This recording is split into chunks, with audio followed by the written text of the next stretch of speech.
Oh, and we're live. Thank you for stopping by the 10th annual Indie Dave's Poorly Informed Election Special 2020. I hope I said all of that correctly. Today we've got Doc Hogg. Hey, how are you? Giggity. Hey. These are the top political analysts I could get a hold of for tonight's election results. I'm all in for Nixon. He's tan, rested, and ready. So we'll be putting up some election results and we'll be covering it. Oh, yeah, there it is. It posted. Yay. All right. I haven't done a live stream in a while, so I was actually wondering if it was going to post or not. But let's see. I'm looking at the results right now, and it looks like, let's see, as of right now, let me pause my little screen here. It's my special instruments. It looks like we're looking at Biden 44 and Trump 37. Yeah, so it's still early tonight. Everything's just about closing. What do you guys think is going to happen tonight? I think Reagan. I think Reagan's going to get 50%. Carter will get 41, and Anderson will get about 9. Oh wait, wrong election. Sorry. Seriously, I predicted yesterday on my channel. I gave the odds about 60% to to Biden. Not that Biden's going to get 60% of the vote. Just that if I was betting odds, I'd give 60 to Biden and 40 to Trump. I just for a number of reasons, but mainly I just don't think Trump has handled the pandemic very well. And I think if we were still back in January when things were just cruising along in the economy, I think Trump would probably win without too much trouble tonight. But I don't think his handling of the pandemic's been all that bad, but his the public face that he has shown has been, his usual combative self. And I don't think people were kind of looking for that. But I don't fully count Trump out either, because I suspect that there are a lot of people who are afraid to tell pollsters that they're voting for Trump. There is something to that. And, especially with these days with cancel culture and stuff like that, I got I was on somebody's Facebook page a couple of weeks ago just saying that I thought, even though I was voting for Trump, I didn't think he'd win. And someone said, well, what do you like more about Trump? Putting the kids in cages? And then he went on, if you vote for a sexual assaulter, you're a sexual assaulter. If you vote for a racist, you're a racist. And I'm looking at that, and I fired back. I said, well, given that there's a credible sexual assault charge against Joe Biden, who are you voting for? But seriously, I mean, I could give a flying monkeys what about someone saying that about me, but I know there's a lot of people who would be like, oh my God, and just don't want to tell anybody who they're voting for, especially if they're voting for Trump. So yeah, I can't fully count Trump out. It's tough to call because, like you said, I don't know, they call them the shy voters. Mm-hmm. And you just don't know who's and they're going on these exit polls. I don't know how accurate. It doesn't seem like the exit polls were all that accurate, or they weren't last time, or it seems like they weren't. But a lot of the stuff that he won was only 1 or 2 points off. Yeah. The state polls weren't too far off. The national ones were a little more off, and it's I haven't paid enough attention to polls in recent years to really pontificate on that. The pollsters say they've made adjustments this year. I've heard 2016 they did not count enough whites who only had high school degrees, and so that's where they missed a lot of Trump voters.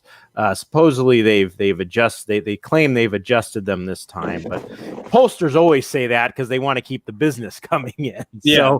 So take that for what it's worth. Yeah, Fizz, if you're are you worried about them burning down your house if you tell them who you're voting for? No. They're probably too busy doing meth over here. I live in a bad neighborhood, but part of that means that, they don't give a shit about anything else. However, the surrounding towns did get a bit of Antifa stuff, but it was all it's mostly graffiti. Andy and Brandy Tifa showed up. Yeah, in all like the surrounding towns and yeah, but the most they were able to do is like litter and graffiti some stuff. That's awesome. And who do you think they're going to vote for? I think if they vote at all. Right, if they actually show up, which I feel like some of the loudest people are probably ones that like ain't doing nothing else, but I mean, I'm sure that they're voting Biden, but freaking right now, Ohio is still considered a toss-up, and I think that's still from exit polls and not from actual counting votes. I'm not sure, but they're saying it's still a toss-up. They're really close together, and generally, they're like they got to win Ohio.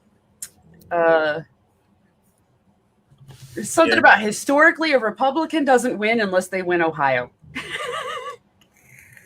Generally speaking, that's true. It's been a long time since a Republican won without winning Ohio. Yeah, and it's really interesting being in Ohio because Ohio really is like all across the board, everywhere you go, 50-50. You know, you'll see a Trump sign right next to, you know, a Biden sign and stuff like that. Whereas I grew up down south, and generally, you know, you didn't really even hear about Democrats that much. Like, nobody cared. Yeah, I don't know. Like I live close to West Virginia. I live in Virginia, and we did a little drive the other day. Me and the family, we were taking the dogs for a walk, and we went into West Virginia, and I saw maybe one Biden sign. I don't know what, and you know, I don't. Last time around, it was they were saying, oh, Clinton had, you know, she was ahead in everything, and I was looking around, I'm going, I don't know where they're getting these numbers from, because it didn't. And again, it's state to state. I guess the numbers weren't that off, but nationally it was. But I did not see overwhelmingly. It was Trump. It was Trump. Whenever I'm driving to work and whatever, and maybe that's just my little area bubble, but I didn't see any enthusiasm for her at all, and I'm not seeing any for Biden. Mm-hmm. Yeah, I think the enthusiasm on that side is just voting against Trump, and yeah, sorry to say, I think there's an awful lot of that. Yeah, here it's kind of sad. I mean, I live in D.C., so I can't remember the last time I saw a Trump sign in D.C. Plenty of Biden ones, but then you go, you know, an hour east, 45 minutes east, and you know, there's you know, in the country areas of Maryland, there's, you know, Trump signs left and right. So yeah, it's very much a very deep divide on that. Yeah, I don't know how to gauge the enthusiasm, because like we were watching the stuff going on in Pennsylvania, the Biden or the Trump rallies, and I guess a lot of them come from out of state, so maybe it just looks bigger than it is. Yeah, but you know, 57,000 people that showed up. Mm-hmm. Mm-hmm. Yeah, I've heard someone today compare it a little bit to like a Grateful Dead concert, where, you know, people travel. They were always huge concerts, but people would travel from hundreds of miles away. So it you know, it might have given you a little bit of a false impression about how much enthusiasm there was out there. I mean, not that there wasn't a lot of enthusiasm for the Grateful Dead or anything. I don't mean to throw shade, but it's just a comparison. Yeah. You know what? We got two people here. We got three people here who got books. Why don't we talk about our books? Doc, which one's yours? Let's go. Mine is Tilt. Tilt. Let me pull that up. Tell us about Tilt while I'm trying to find this thing. Absolutely. Well, Tilt, this is part 2. Part 1 was Superheroes Meet the Sopranos. This one is Superheroes Meet the Sopranos, and the Sopranos get whacked. My main character, Jennifer Poehler, her dad was murdered by mobsters, and in the afterlife, he begs a spirit to give Jennifer a power to protect her because the mobsters are now after her. And the spirit gives her the ability to make the kings, queens, and jacks in a deck of cards come alive. If you've ever noticed in a deck of cards, the jacks, the kings, they all have weapons. and they're there to protect her. But the price of that power is she has to use it to eliminate the mobsters who murdered her dad. And she just barely gets into part 1, and in part 2 is where the most of the mobsters now really have to face the music. But Jennifer, her weaknesses are that she's somewhat reckless and somewhat impulsive, and that's going to have some very serious consequences for her down the road. At the end of part 2, and to find out what those consequences are, you'll have to purchase it. This here is the standard cover, which was drawn by David Ocampo, and then I've got the variant cover here, which was drawn by Vic King, inked by Vic King, and colored by Rosetta Allen. And one of the interesting things about the variant cover is this is supposed to be one of the mob hitmen here. This is Jennifer, and Jennifer's dad, Larry, is trying to. He's got his arms spread out trying to protect her. But this hitman here actually looks like the spirit that gave her the power. And what we're trying to convey here is sort of the confusion, or maybe a little bit of the ambivalence. Is the spirit actually protecting her, or is he putting her in more danger? Because she has to use the power to kill mobsters, and that is something that's a little dangerous. So lots of great perks. We have pinups. This one was drawn by Lakem Amir.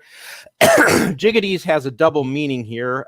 In poker, a pair of jacks is known as a jiggity, but also because the jacks are stealing glances at Jennifer here, it is jiggities, a play on Family Guy, Glenn from Family Guy, Giggity.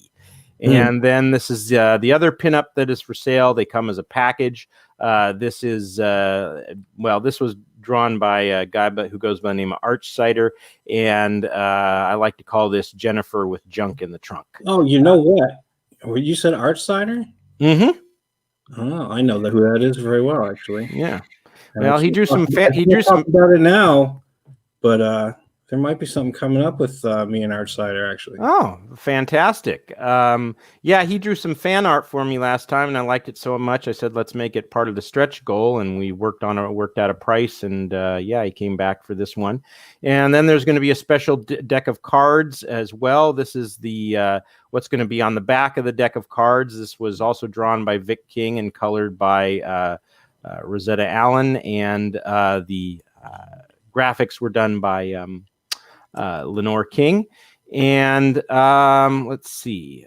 This is the cards are going to have a special custom jacks, kings, and queens. So when you flip over to the front side, you'll see this is the jack of clubs, this is the jack of diamonds, this is the jack of hearts, and this is what the jack of spades will look like.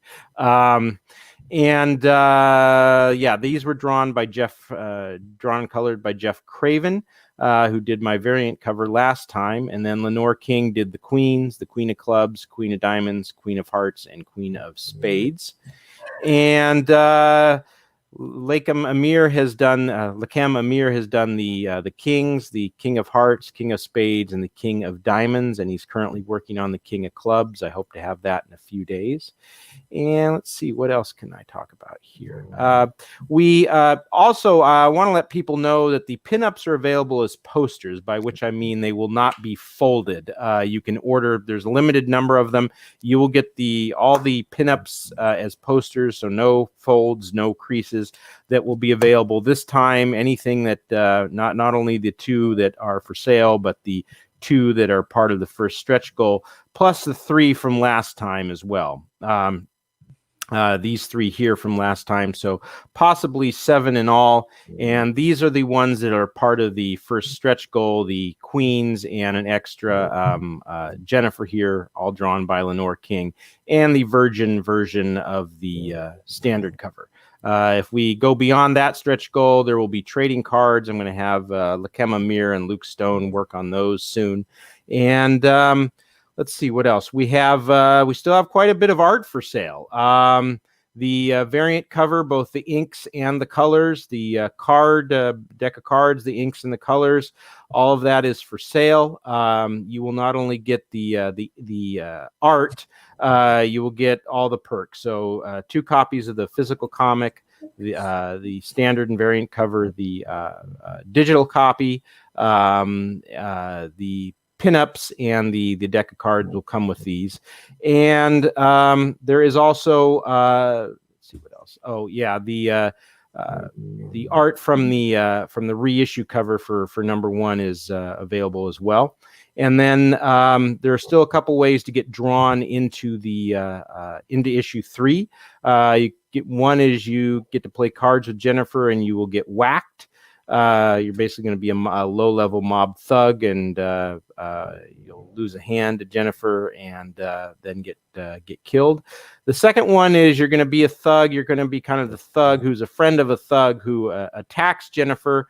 Jennifer then will pull out a card, and the Jack will come to the rescue, and this friend of the thug will give up some information to Jennifer and then get killed. And then this next one here is you can either be a mob hitman's friend or girlfriend. I wanted to make a couple here that were ideal for female fans to get drawn into issue 3. You'll give up info to Jennifer, and maybe, just maybe, you'll survive. And then, of course, there's just the standard tiers, the variant cover, the standard cover, digital copies. People overseas, a lot of people seem to appreciate those. And you can buy the digital and then add on the other issue 1 digital for just an extra $1.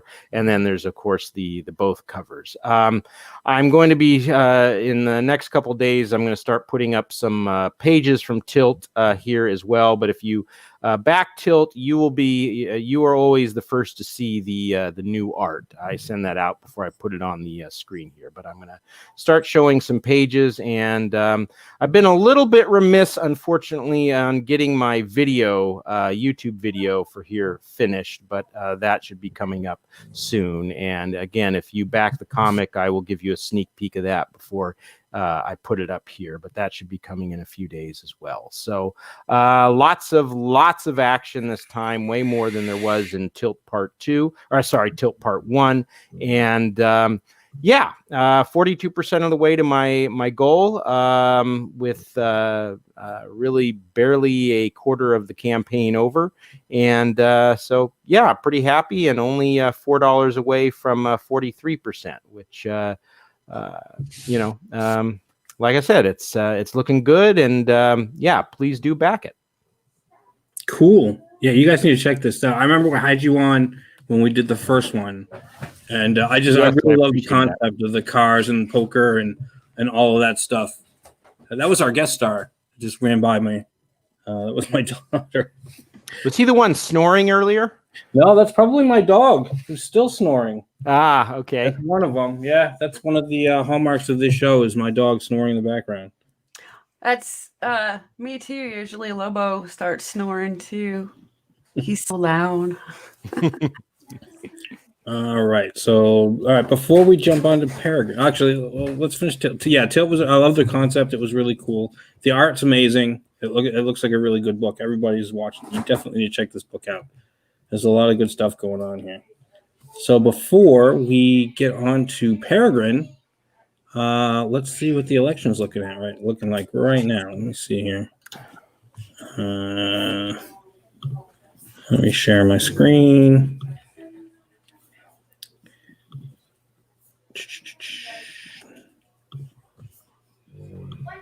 Well, Trump is. I think they've called Missouri for Trump. In those states. Here's Gary Gottlieb. Gary? All right, let's see what we're seeing. Now in Senate races across the country with polls closing in those respective states. Let's just get at them. First of all, in Texas, no surprise here for Lloyd Benson. We don't know how he's going to fare this evening. Also, Lloyd Benson projected winner for Texas. So that's not looking good for Trump. No. Oh man. Yeah, that's not looking good at all. I hear Lloyd Benson might be up for a cabinet position later on. You think so? Well, yeah. And he will continue I've heard.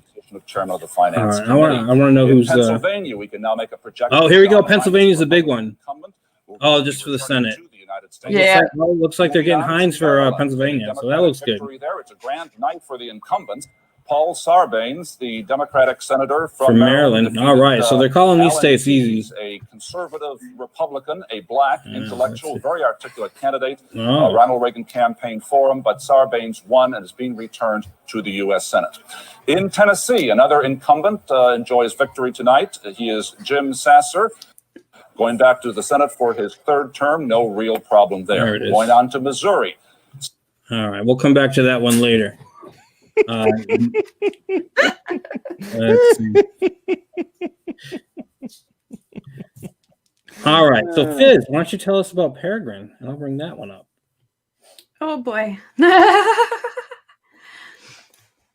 haven't pitched Peregrine in a while. Is it still active? Is it Yeah, it's in demand now. in demand? Okay. So let's talk about Peregrine. Peregrine still has a stretch goal that we finally figured out what it was going to be, and I made the little graphic for, and then they didn't put it on there. So that's awesome. It's okay. It is the poorly thought out stream, so Yeah, we didn't get any letters to the editor, so we're just gonna have more pages of fan art instead. okay. That's the plus right there. So 48 pages of story plus pages of like character profiles with like fun facts and also fan art. I have hiccups. The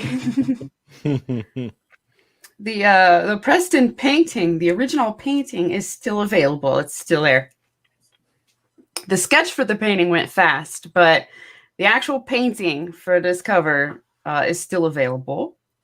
But we're trying to hit that 50K, give the art team a bonus. We decided on that after the anti-Comicsgate started going after them. So You're getting pretty close. That's not too far off. we're pretty close. And also, if we hit 1,092 backers, then we will have beat Deadbeats and backers. Oh, nice. We're about, I think, what's their number? They're 33 right now, roughly. They're in the 30s last time I checked. That was a while ago. The money they raised stopped at 33 something K.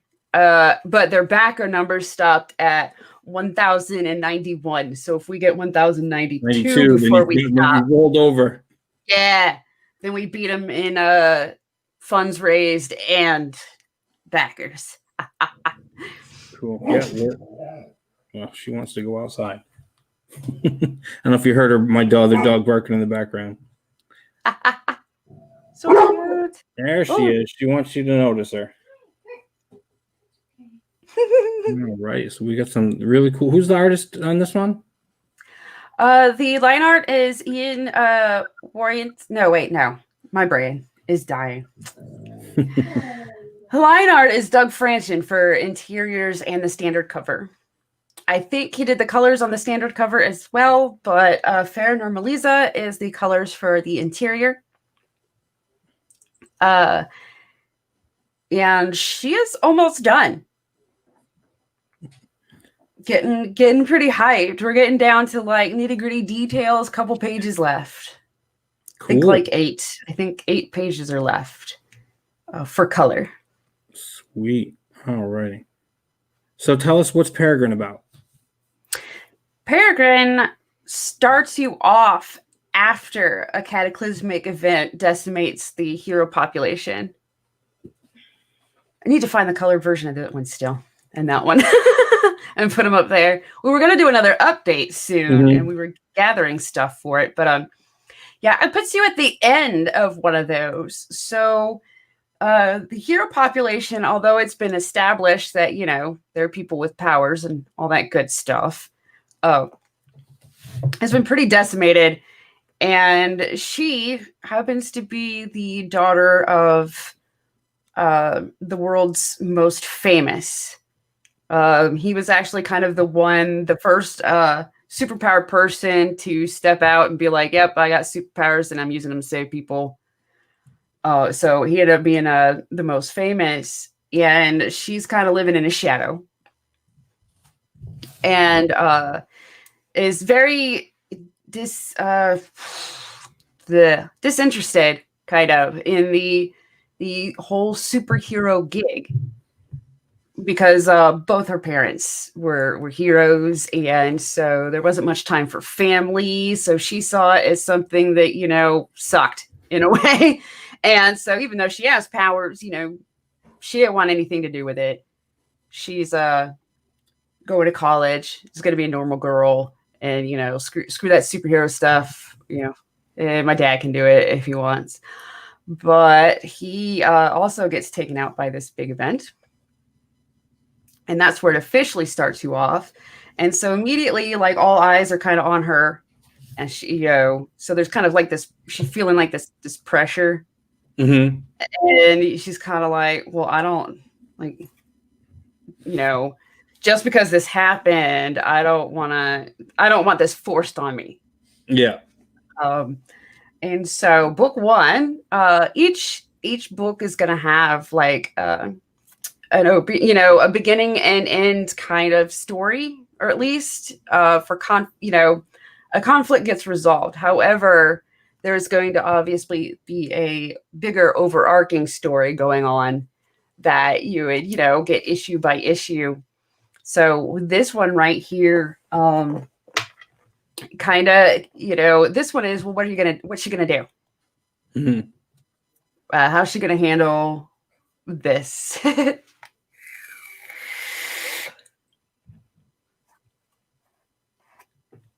Sweet. The art looks good. You got a lot of really cool stuff. That one, I took a little bit of flack for this picture.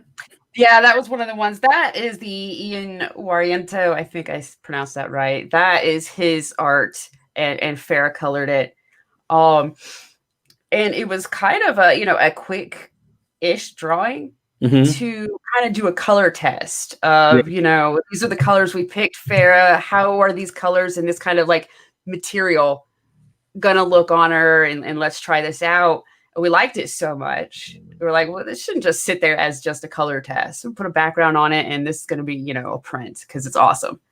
You got it's impossible for a body to contort that way. Right? We're her organs.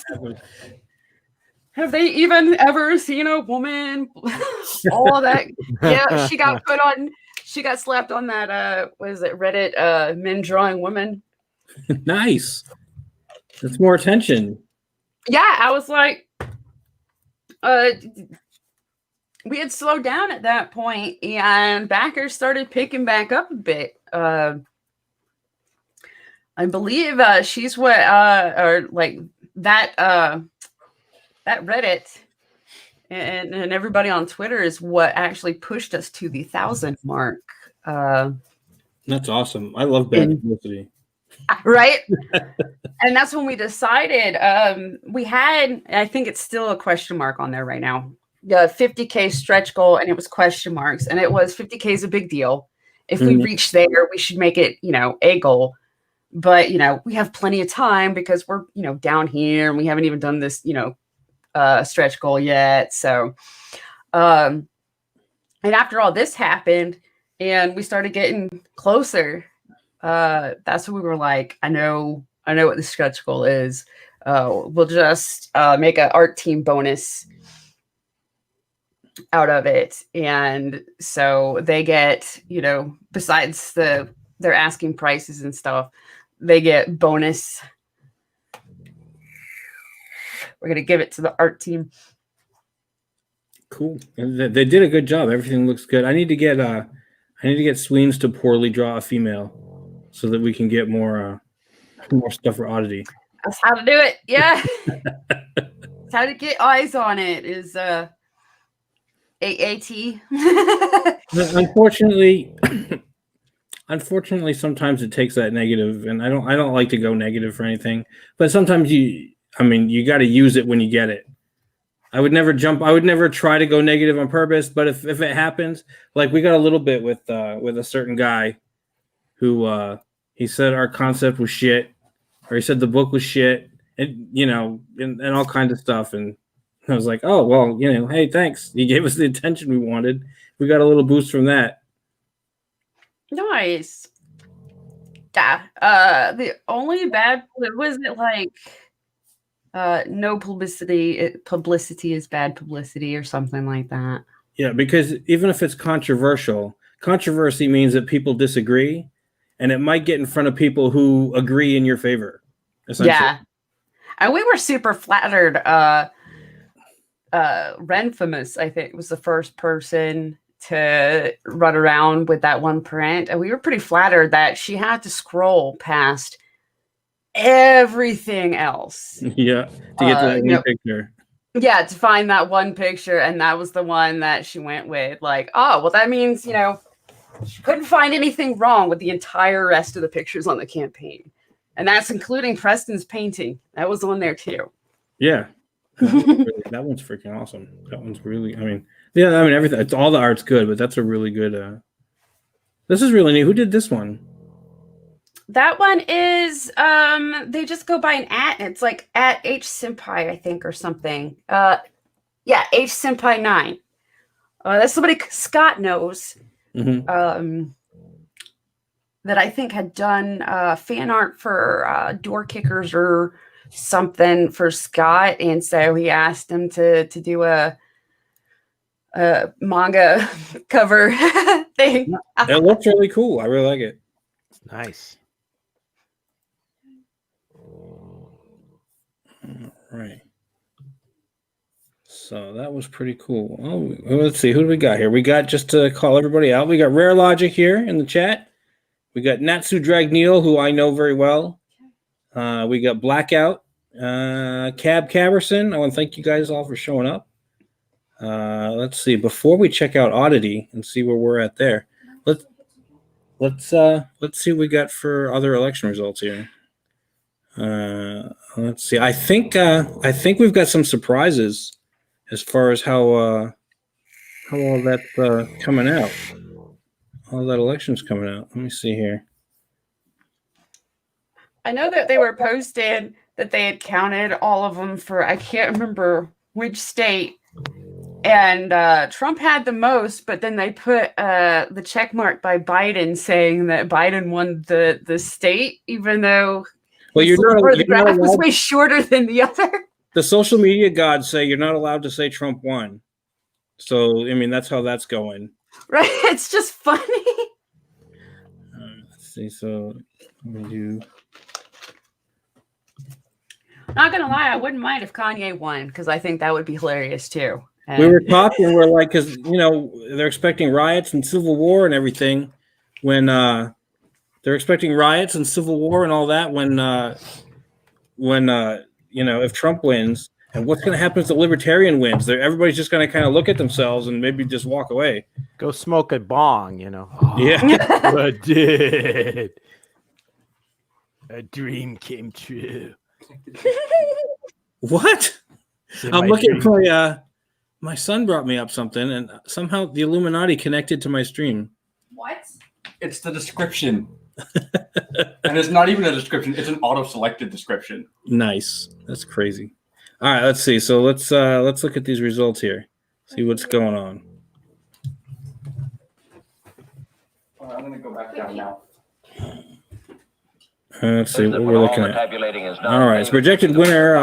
Let's see, for Vermont governor. Looks like Davis is going to be the governor of Vermont. Nixon is currently carrying the state. Davis is 67 years old. He's chairman of the board of the National Life Insurance Company. He hasn't held an elective office in 30 years, and he's an old-line conservative. He said, see that? We got a conservative going to be governor of Vermont. I told you there'd be some surprises tonight. Yeah, I tell you. Oh, hey. There's another surprise too. Give me on the part of the state. When you can share my screen. Got another huge surprise for you. Oh, it paused me. Retired after 3 2-year terms. It's a tough loss for the Democrat, John Daly, who at 45 years John old, Daly. Father of He was running? Man, I'm voting for John Apparently. Daly. Let's see. What do you got? Oh man, nobody knew that. We Nobody know called that one. who won the presidency now. Nobody saw that one coming. Yeah. Wow. Alrighty, so let's move on to another. Let me see. Did you see Steve is connected to the Illuminati? Yeah, My computer says so. that was not unforeseen at all, actually. So, let me see here. Campaign. No, that's not what. Campaign. That's where we're at. All right, we haven't gone up a whole. Did we lose somebody? I don't know. All right, so let's share my screen. It might have taken my countdown after. No, not that. That's not what I'm talking about. The Chrome tab and bam. All right, so let's talk a little bit. I called Sween's late, so I don't know if he's going to show up at all. But we're doing oddity. Let's see. An accident made him an oddity. The swamp will make him a hero. We're up to 22,000. We're 9,000 away, or 11,000 away from the other one. What's her name's book? Oh yeah, you're getting there.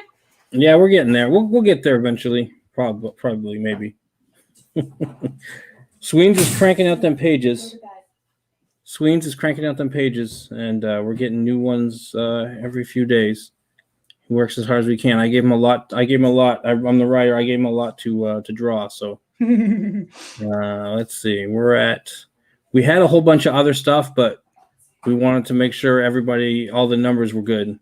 So we stopped with the extra posters and everything, and just the book. All the printing's covered now. So just the book, we're at $15. So hopefully printing and shipping, all that should be covered with all the previous campaign. We went from 25 with all the perks to just 15 to get as many people onto the book as possible. You can see some of my writing stuff, but let's talk about, let me see. Let's play this real quick. I'm called Louisiana.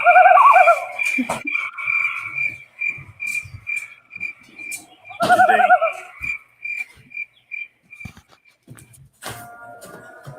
By day, the swamp is like any other. Mud, mosquitoes, snakes, and frogs.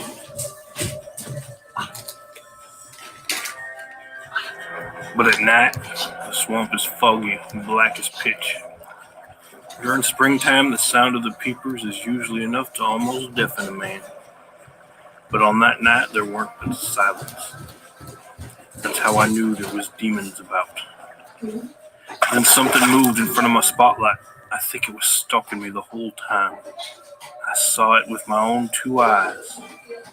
Luckily, I was prepared to defend myself. Suddenly, it jumped at me from the dark. I shot at it, but it disappeared, like a ghost. I could still feel its presence, all psychic-like. I stayed alert. No swamp demon was going to get the best of me that night. Then from out of nowhere, it attacked. It was all teeth and claws, roaring like some kind of angry grizzly bear. Then it was on me. I could feel it clawing at my face. I fought it as hard as I could. We wrestled for 10 minutes, but I finally managed to throw it out the boat. I was getting my bearings after the fight when I opened my eyes. I saw the truck of reinforcements. I was completely surrounded.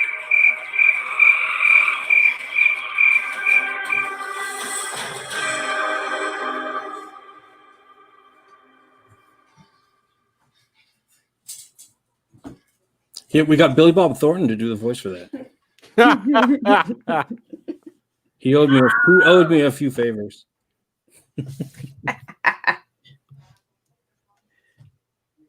Let's see if we can go. Oh, you know what? I gotta close that out from here.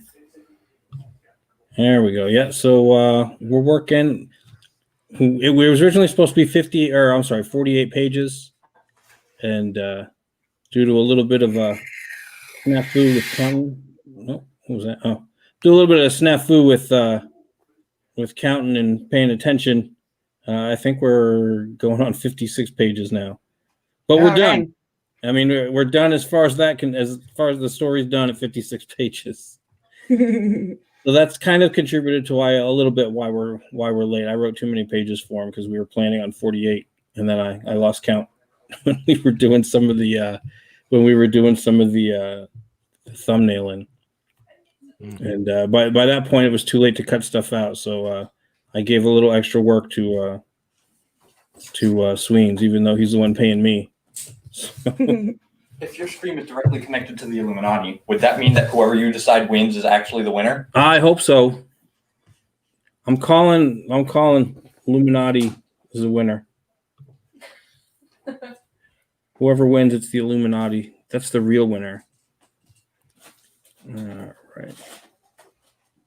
Yeah, so 50 some pages, plus we're gonna have some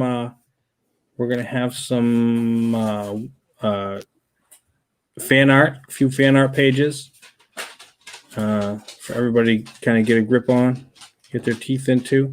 If you check up on the page, anybody that goes on the page, we've got a few extra pages that go past that little trailer that we saw, and that's gonna bring you right to give you basically the meat of the story and where it's gonna go from there.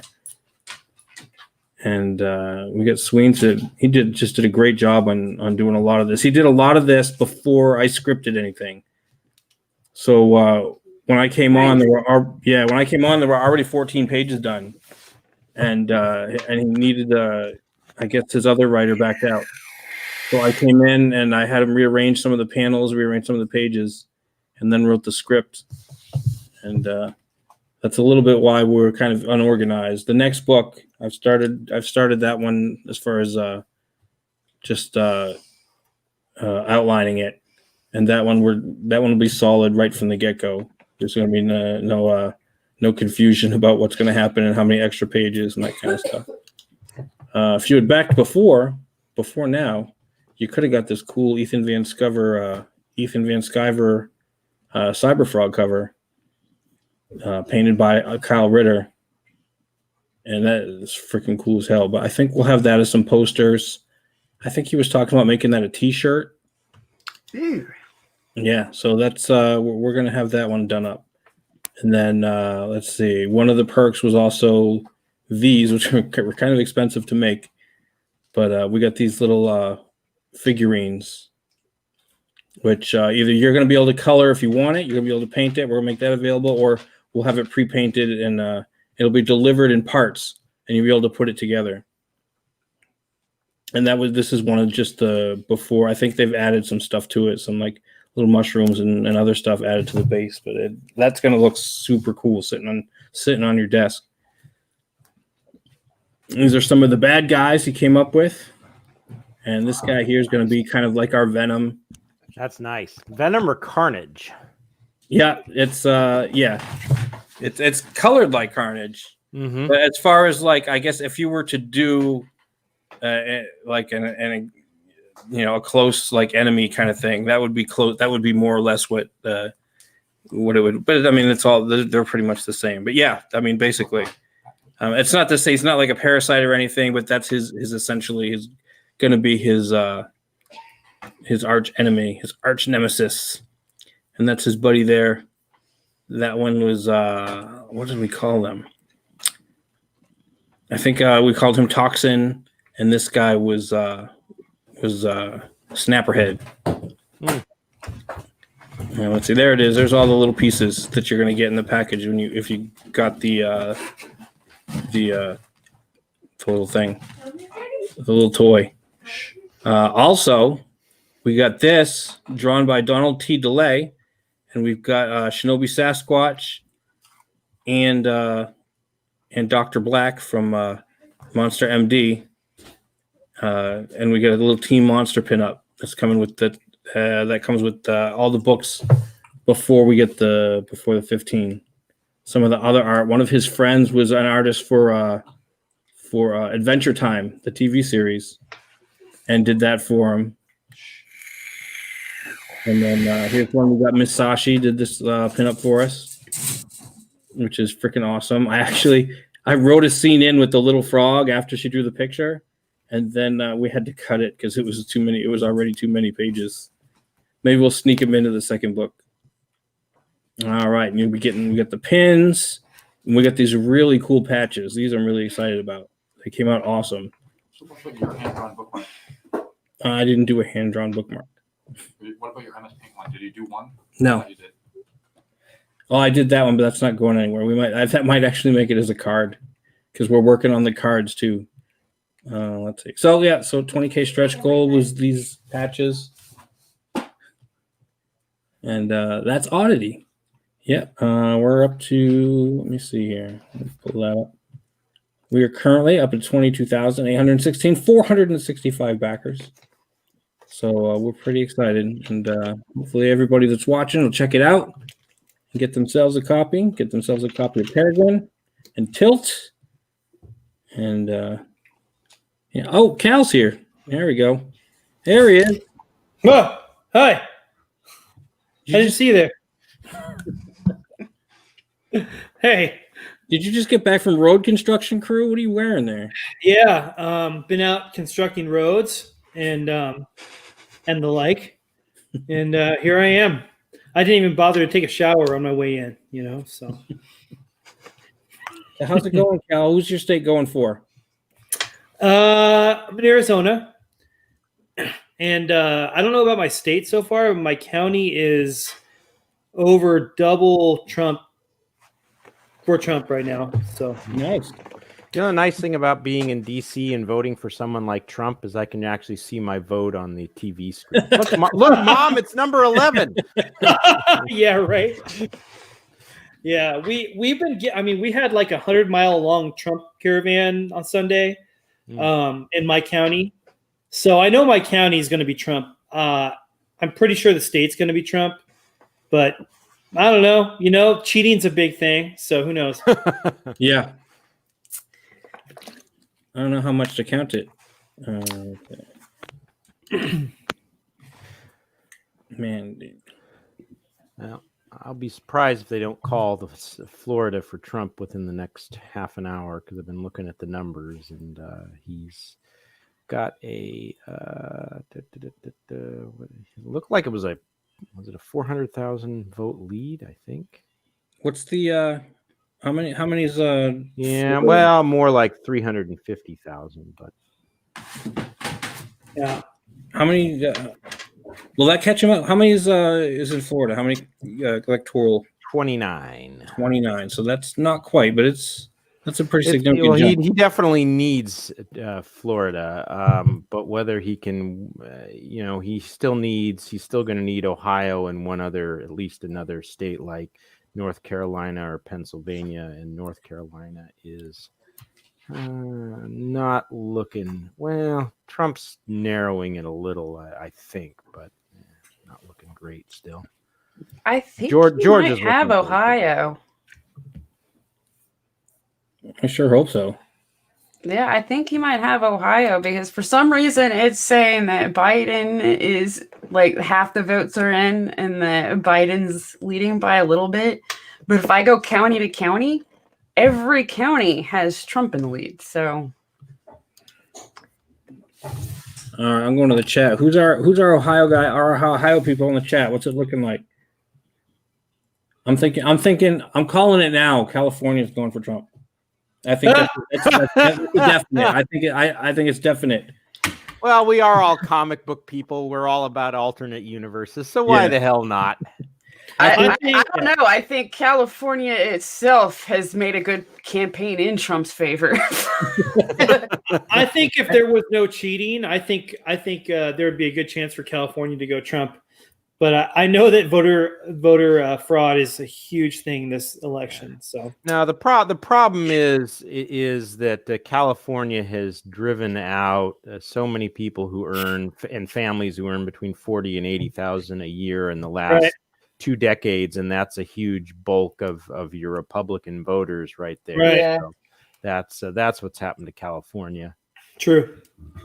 I'm gonna call Oregon for Biden, but I think Portland is Trump.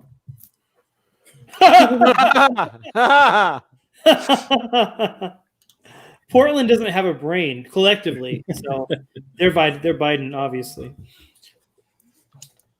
Well, I'm just wondering who's going to win the mayoral race there in Portland, because the current was Ted Wheeler, I think. He was not looking good, and they've got his opponent's some socialist nut. So Oh my God, she's like crazy insane compared to him, and he's a freaking a-hole. yeah. Whatever happens there, they're completely screwed. Yeah, they had no good. I think Piper has a little something other than just a nicotine in her vape there. I have a funny feeling.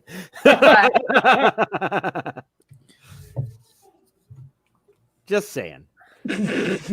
I got more than just water in here, so I started an hour early tonight on the whatever is in here.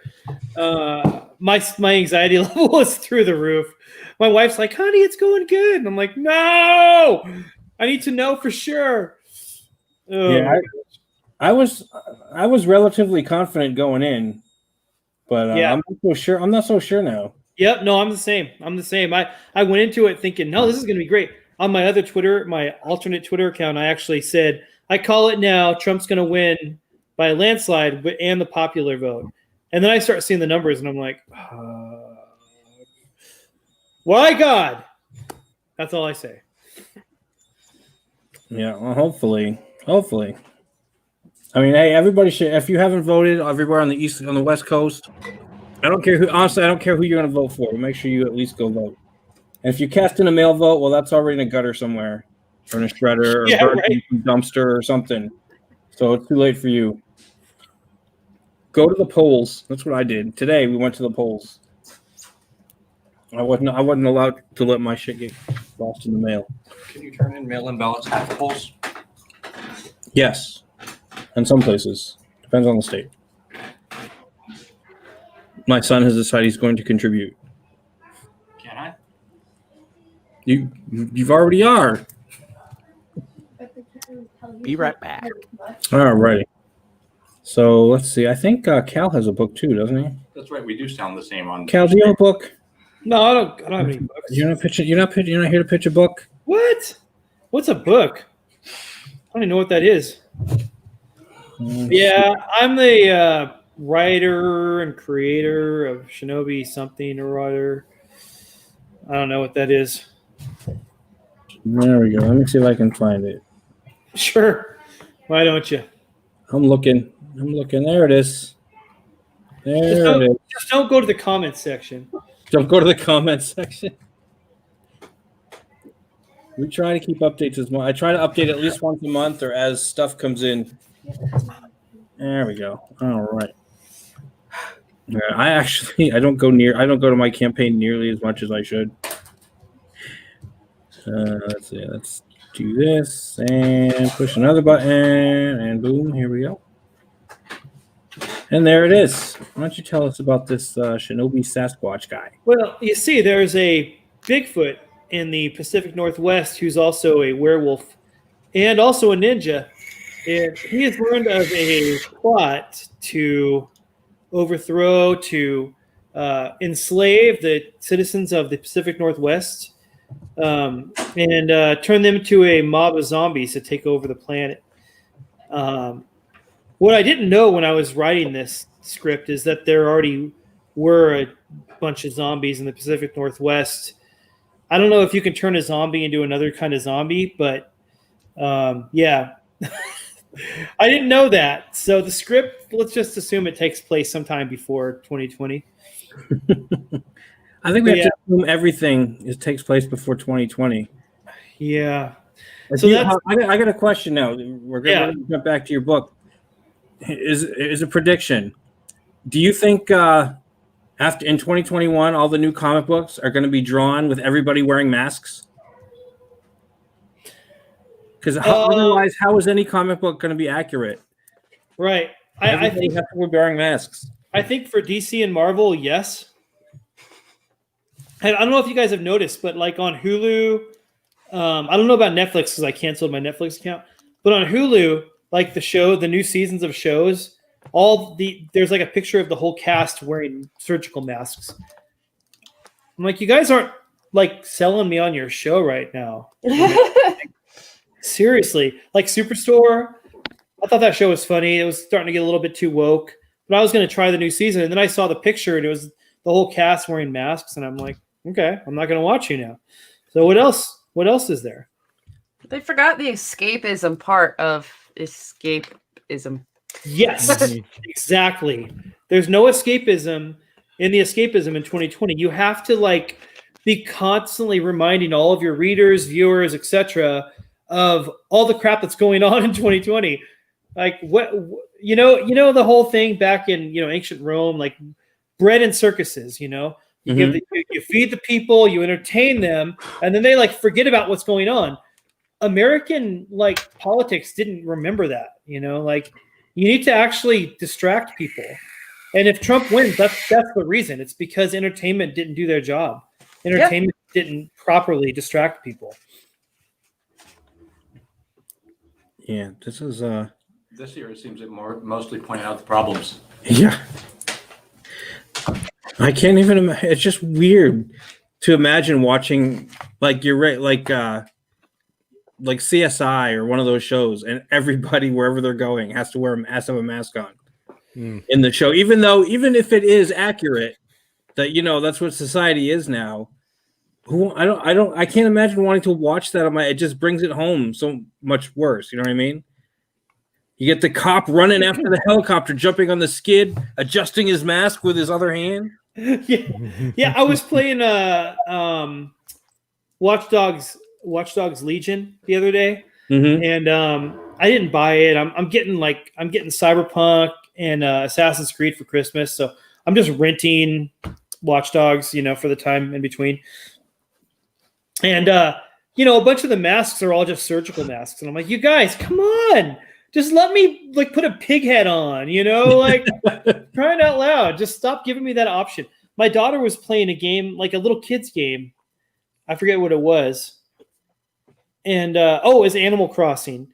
And they got a Biden Island. Yeah. Yeah. And they've got like surgical masks. I'm like, just let people escape from reality, you freaking morons. You had one job. Amuse. Yeah. You know what amuse means? That's a negator. And muse, which means to think. It literally means to not think. Amuse means to not think. And the entertainment industry, whose job it is to amuse, has completely failed at their job. Mm-hmm. Instead of making us not think, they're making us think more. Stop it! Okay, I'm done. This is a really heartfelt rant. All my rants are heartfelt. No, I mean, I it's not completely making agree. us think deep either. It's not like it's something that's like, oh, that's deep, that's Right. cool, that inspires me to think about other crap. No, it just wants to remind you. By the way, if you're white, you suck. Just don't forget. We think you Right. suck. Like, See, this is escapism right here. Look at this comic book. I didn't write a boobied bombshell bra wearer into this comic book. Rob Willis just wrote it in there. I'm a Christian. I don't write this kind of crap. But Rob Willis took my script and he said, this script believe needs More boob. some more boobs. And he put it in there. He knew what this needed. And now I have like if one of my Christian friends says, hey, there's like a chick in a bra in your comic, I just to say, I didn't write that. My artistry. I have plausible deniability, as the Bidens would call it. So no, this book's going to be friggin' awesome when it finally comes out. Who knows when that'll be, but it's going to be amazing. I promise you. So on Cyberpunk, that's been delayed again. yep. I think and I expect it to launch in like 2045. that was a cool Yeah. like that ringtone. Yeah. I just switched it. That's actually my text tone. My No. ringtone is A-Team. My text tone was Halloween. And then Halloween ended, so I changed to X-Files. But yeah, I forget what were you just saying, dude? I'm sorry. I don't know. I got waylaid when he was talking about Motorboat. Shinobi Sasquatch? I don't think I have. There was a thing being said I wanted to respond to, but my wife texted me and said I was being too loud. So I love you, honey. But look at what how bad the NBA ratings were this year, and what else did people have to do other than sit home and watch things this year? But the ratings were terrible, and at the end, the commissioners he wouldn't exactly say that they were going to be moving away from woke politics in an interview, but it was hard to interpret it any other way. So, Right.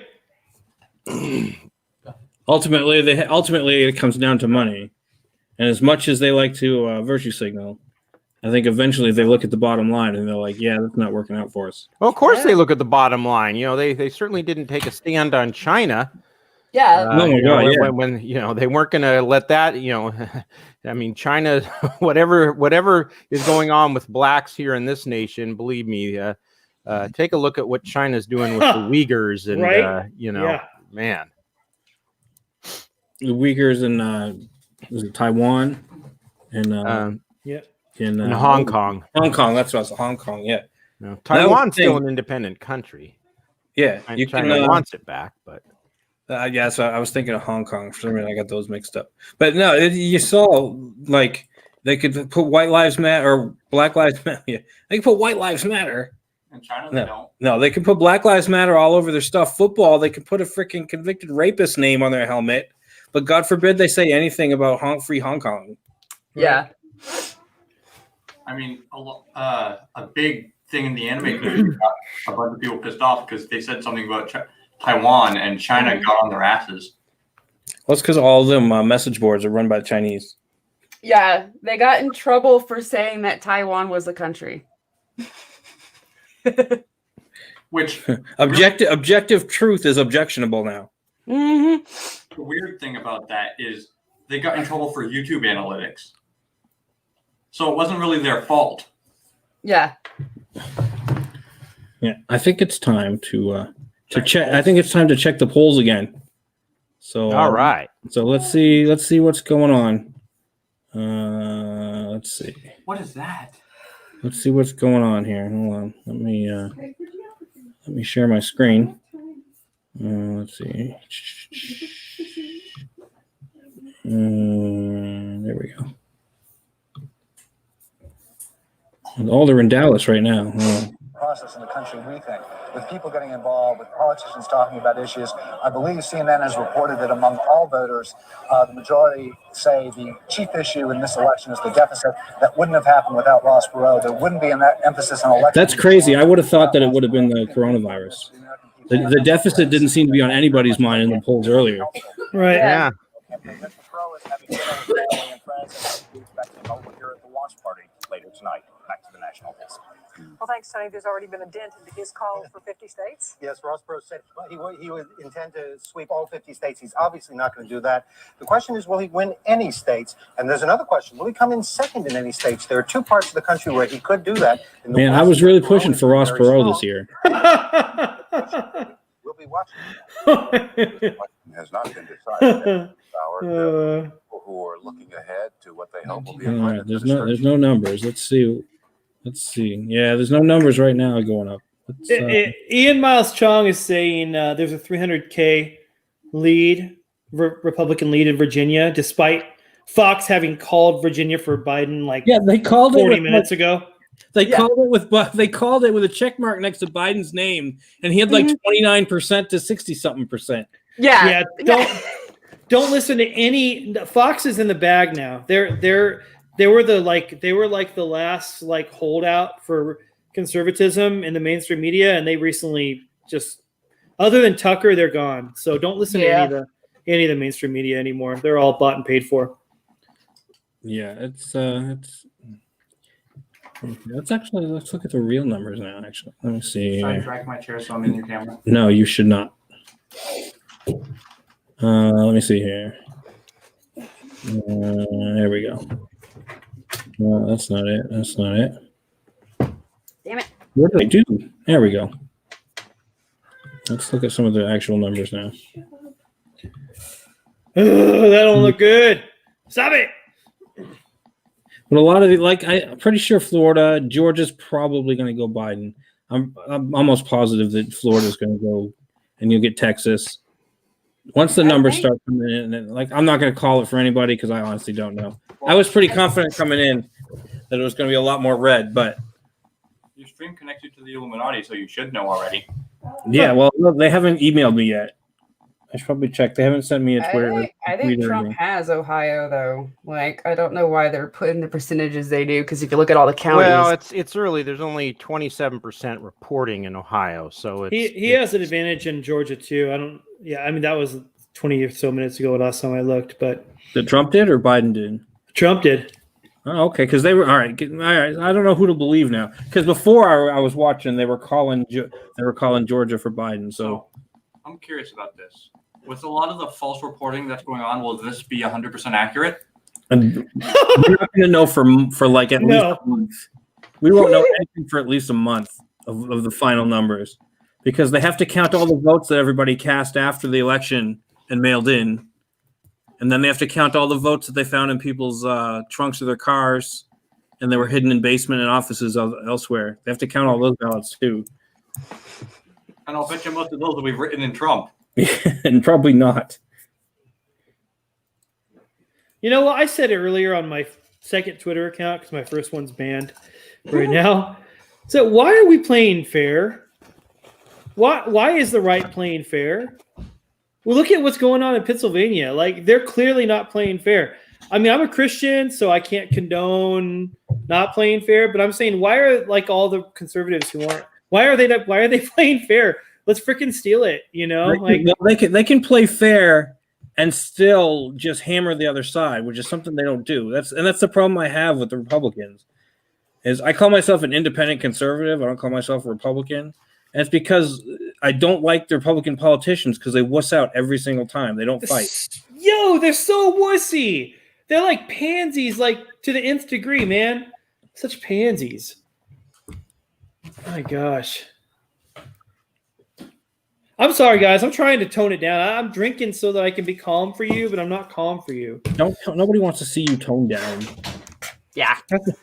That doesn't get views. If you look at they all shout a lot, so noise seems to be the answer. Yeah, it's volume. We need to edge up the volume. You gotta edge up the volume and the alcohol. That's what I'm doing. All right, fine. All right, it's 2020. Ah, lemon. Good Lord. My first time doing this. Ouch. All right. You're gonna see me just freaking squeeze a lemon in my eye.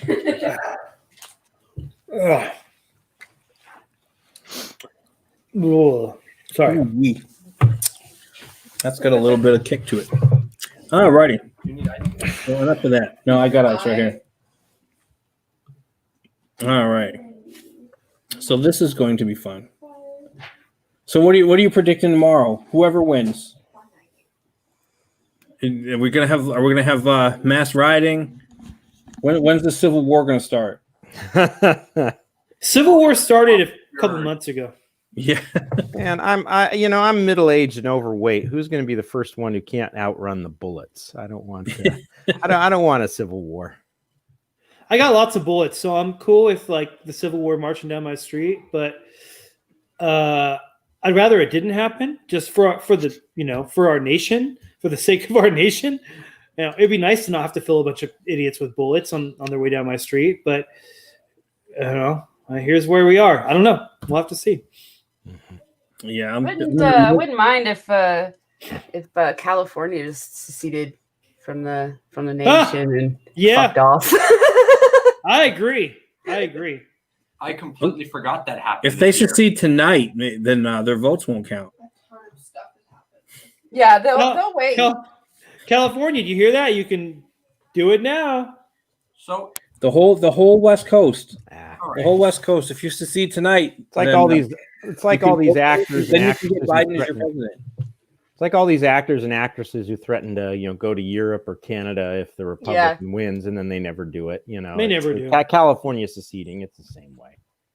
So I'm curious about Democrats in Washington will never let that happen. that. If California succeeds from the nation, would that mean that they are now a separate nation occupying U.S. territory? No, because basically, if they seceded, what would happen is they would become their own separate country, and they would have to pull all federal stuff out of California, and it would be up to them to keep the drug dealers out. And I think that would be the big problem. You secede California, they pull the border patrol, and now all them freaking drug dealers are going to come right through into California, right? Because California is not equipped to stop them. Would taxes raise or lower though? What do you mean? Well, they would just move everybody. They'd move everybody to Arizona and all those areas. They wouldn't have any federal taxes, so it would go down. But if they're good, it kind of depends. I mean, if California wants to have a military, which they're probably going to need, taxes will be going up. Well, they don't need a military. then They you- have Antifa. Exactly. They'll protect them. Antifa to the border. Yeah. They're just gonna let everybody in. They'll keep California safe. The most inept military force in the history of humanity. Oh my gosh. We have umbrellas. You can't shoot us.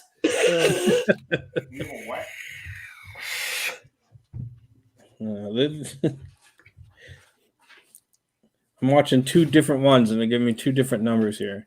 I'm not watching any of the news reports, just the numbers as they come in, and it's kind of frustrating. I remember watching it last time, and it was crazy. I was just like, "What the hell?" I mean, every time he'd win, every time Trump, I never expected him to win, and every time he'd win a state, I'd be like, "Holy crap! He just took Pennsylvania. That's crazy." Right. So I have a question. So I saw this on Twitter, and I was already thinking it. So since 2016, Trump has gained a lot more of the Latino vote, a lot more of the Black vote, a lot more of the LGBTQ vote. He's gained the Amish. He's gained the Jews. He's gained more Republicans. He's gained more Democrats. If he doesn't win, why? I don't understand what. I think it's because I'll tell you why. It's because a lot of the people didn't show up to vote at all last time because they just assumed, because all the news was telling them, feeding them, oh, Hillary's going to win. Hillary's going to win. So they didn't think they had to show up. Right. I think there's a lot of people that were like, oh, we're not going to make that mistake this time.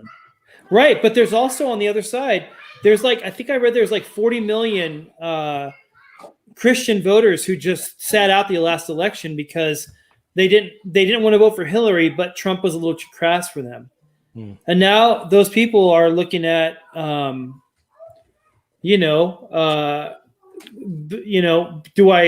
do I sit down and do nothing? Do I vote for the guy who's going to be more of what I want? Hey, I don't know this. I'm assuming this is from this stream.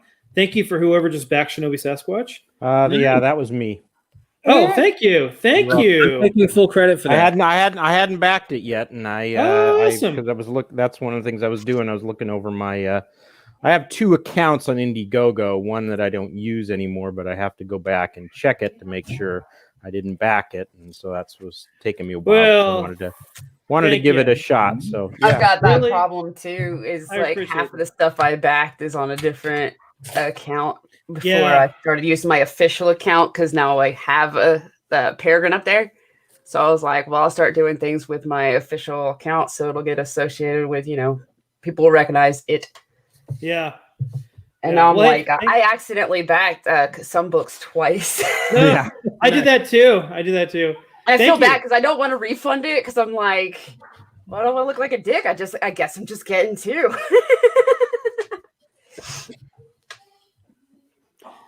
Yeah, I whisper a prayer to God every time I see that email pop up. I always say, thank you, God, for a new backer. Once you pass 80K, it's still awesome to get a new backer. I'm thankful. Thank you. Appreciate that. You're welcome. It's going to be a while, but this I can tell you. The guys they're dedicated to the project. They're just not fast. In fact, whatever fast is, they're the opposite of that. But but they're dedicated to the project. They're going to do it. Rob overcommitted. He took every, like, once people started seeing who Rob, like how good Rob was, they started offering him work, and Rob was like, "Cool, I'll take that." And he's such a nice guy. He's like, "Yeah, I'll do that. I'll do that." You know, and then like all of a sudden he's got 1,000 projects, and a lot of them with deadlines, and ours had a deadline too. But you know, he said yes to a lot of stuff. So he is dedicated. He's gonna finish it, but it's gonna be a little while. That's all I'm gonna say. Yeah, we're way over too, but I think we're not too far. We're not too far from being done. He's got to finish the line work, and there's only a few pages left. And he does like a page every like 30 something hours, so it takes him a while to get a page done. But, I wish that was our rate. I said I wish that was our rate. And then he's still gotta color it. We send it he sends it to the flatter, and then he's coloring it. And we did that to speed up, and it doesn't seem like we're going any faster. Does he have someone flat it and then he colors it? Yeah, before he was doing everything. He was flatting, coloring, doing the whole thing, and now we have a flatter. So that's it's basically it's his book and it's his project, and he's doing like all of that. And I'm kind of the front guy a little bit because I wrote it, but it's so a lot of stuff I don't see until he brings it up because he's handling he's the money guy. So any of the other stuff, the card, the patches, all that kind of extra stuff, printing, that's actually on him to take care of. Right. So I'm not in the dark. I mean, he talks to me, but it's like I don't find out too much about it at the same time that everybody else does. As soon as he's like, "Yeah, I finished this page," then I'll go and I'll be like, "Oh, all right, we'll do the update real quick," and then and get it up there. Right.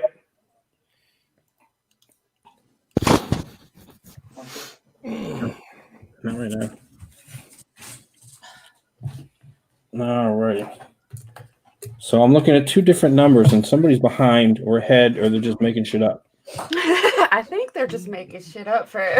I'm looking at this. I'm looking at the NBC stream. I think it's the NBC stream, and I'm looking at the Fox News stream. And Fox News is the one that has it. Let's see. Well, they have the House at Democrats +1, so they gained 1 seat. Let's see, and I'm looking at their thing now. NBC has Biden at 89 and Trump at 63, but Fox has like Biden at 129 and Trump at 90 something. So it's tough. I like watching the actual news feeds because then they kind of like they'll give you the numbers that are coming in, even if they're fake. At least it's something.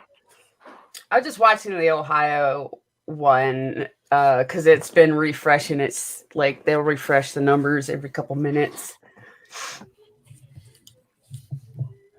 Yeah, they're not updating nearly as fast as I like. So I just saw 129 and 94 right now on Fox News. What were we saying? I just saw a tweet. Biden's lead in Ohio has now been slashed in half. As I suspected, these are likely the election day votes that are now being counted. If so, expect Ohio to flip. So, I mean, this is just some person on Twitter 10 minutes ago, but that's what I say. The CBS website for Ohio says that Biden's at 51% and Trump is at 47%. But like I said, if you click on county results, Trump's winning every county. So that's why I'm like, I don't get it. Where are they getting their percents? What, honey? You know what it is? And it's that social media pressure because nobody's allowed to say Trump is winning. Right. So I'm wondering how much of that is they're hedging their bets, trying to stay on like Twitter and YouTube or whatever, and not say, Trump's ahead or whatever because they're afraid they'll get shut down. Okay. Facebook or whatever. Canceled. This is what's funny. You have like the numbers coming out supposedly in favor of Biden. You also have Democrats on Twitter saying the electoral college sucks. Which like which is it? Or is he winning or is he not winning? Well, That's what it happens. I think the last few elections, they always talk about if they're winning it, then the electoral college is cool, and yeah, that's the way we need it. And if they're losing it, they're like, oh, it's screwed up. The We whole need to system get is rid messed of up. this. Yeah.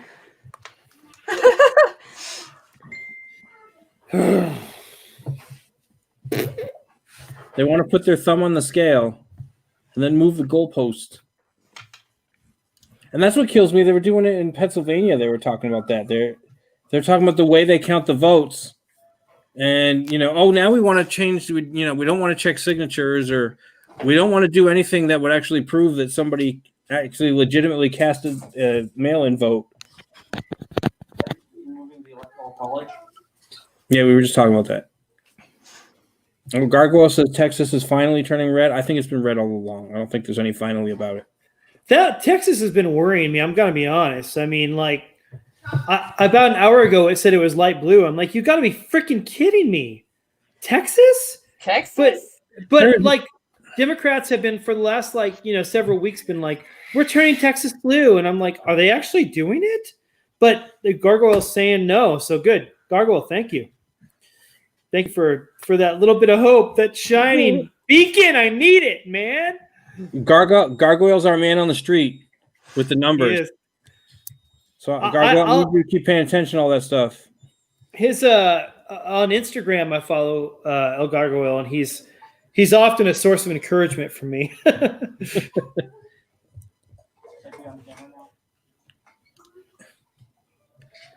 Yeah. So all right. So I don't understand. They keep saying they're going to turn it blue because all these Californians are moving out of California and they're moving to Texas, but they're only moving to Austin. I would think Austin and Dallas, or I guess that's where the high populations are. But I think that they're moving away to get away from freaking the blue stuff. Yeah. So I always thought, because that's what happened in New Hampshire. I'm originally from New Hampshire, and all of the freaking on the southern border of New Hampshire is Massachusetts. So what happens is all these Massachusetts people get sick of the taxes and all the other bullshit. So they move to New Hampshire, and they still work in Massachusetts, but they move to New Hampshire. And then they start voting in the same kind of people that were raising taxes. So, liberalism is a mental disorder, man. It really is, man. They're not right. They're not right up here. New Hampshire used to be solidly red.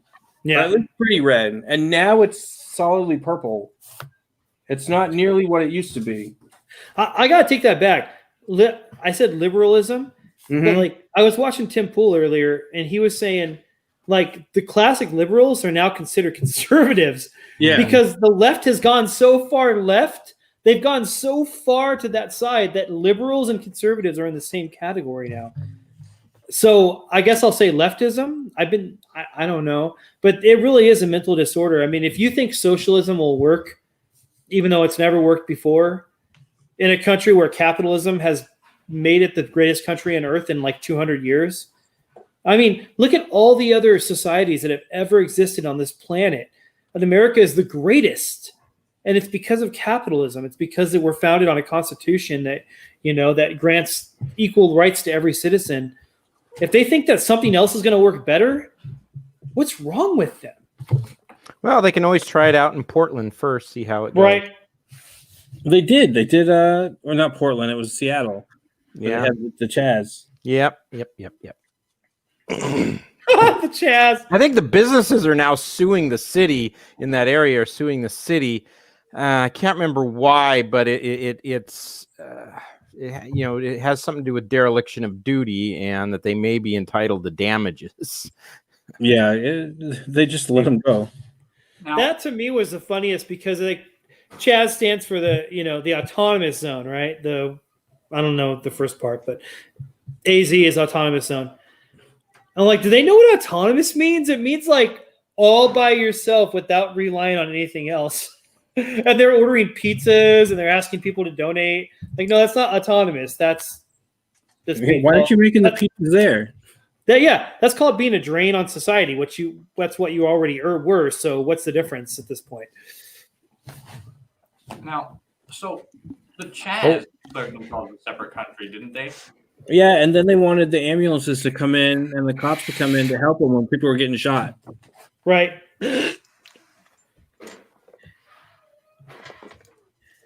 Gargoyle says they're calling Rhode Island for Trump, but I don't even think Rhode Island's a state, so I don't know where he's getting. Well, it's neither a road nor an island. So Exactly. I don't think there's enough people there to be called a state. Jan Bongino or Bongino says Trump wins Kansas. I don't think that's a surprise, but you know. I think Trump's going to win Canada. No, I don't think they're going Canada. They're coming up there. maybe Saskatchewan. Yeah, they'll win like that middle section, but they won't. They definitely won't. He definitely won't win Quebec. I'm definitely calling Quebec for Biden.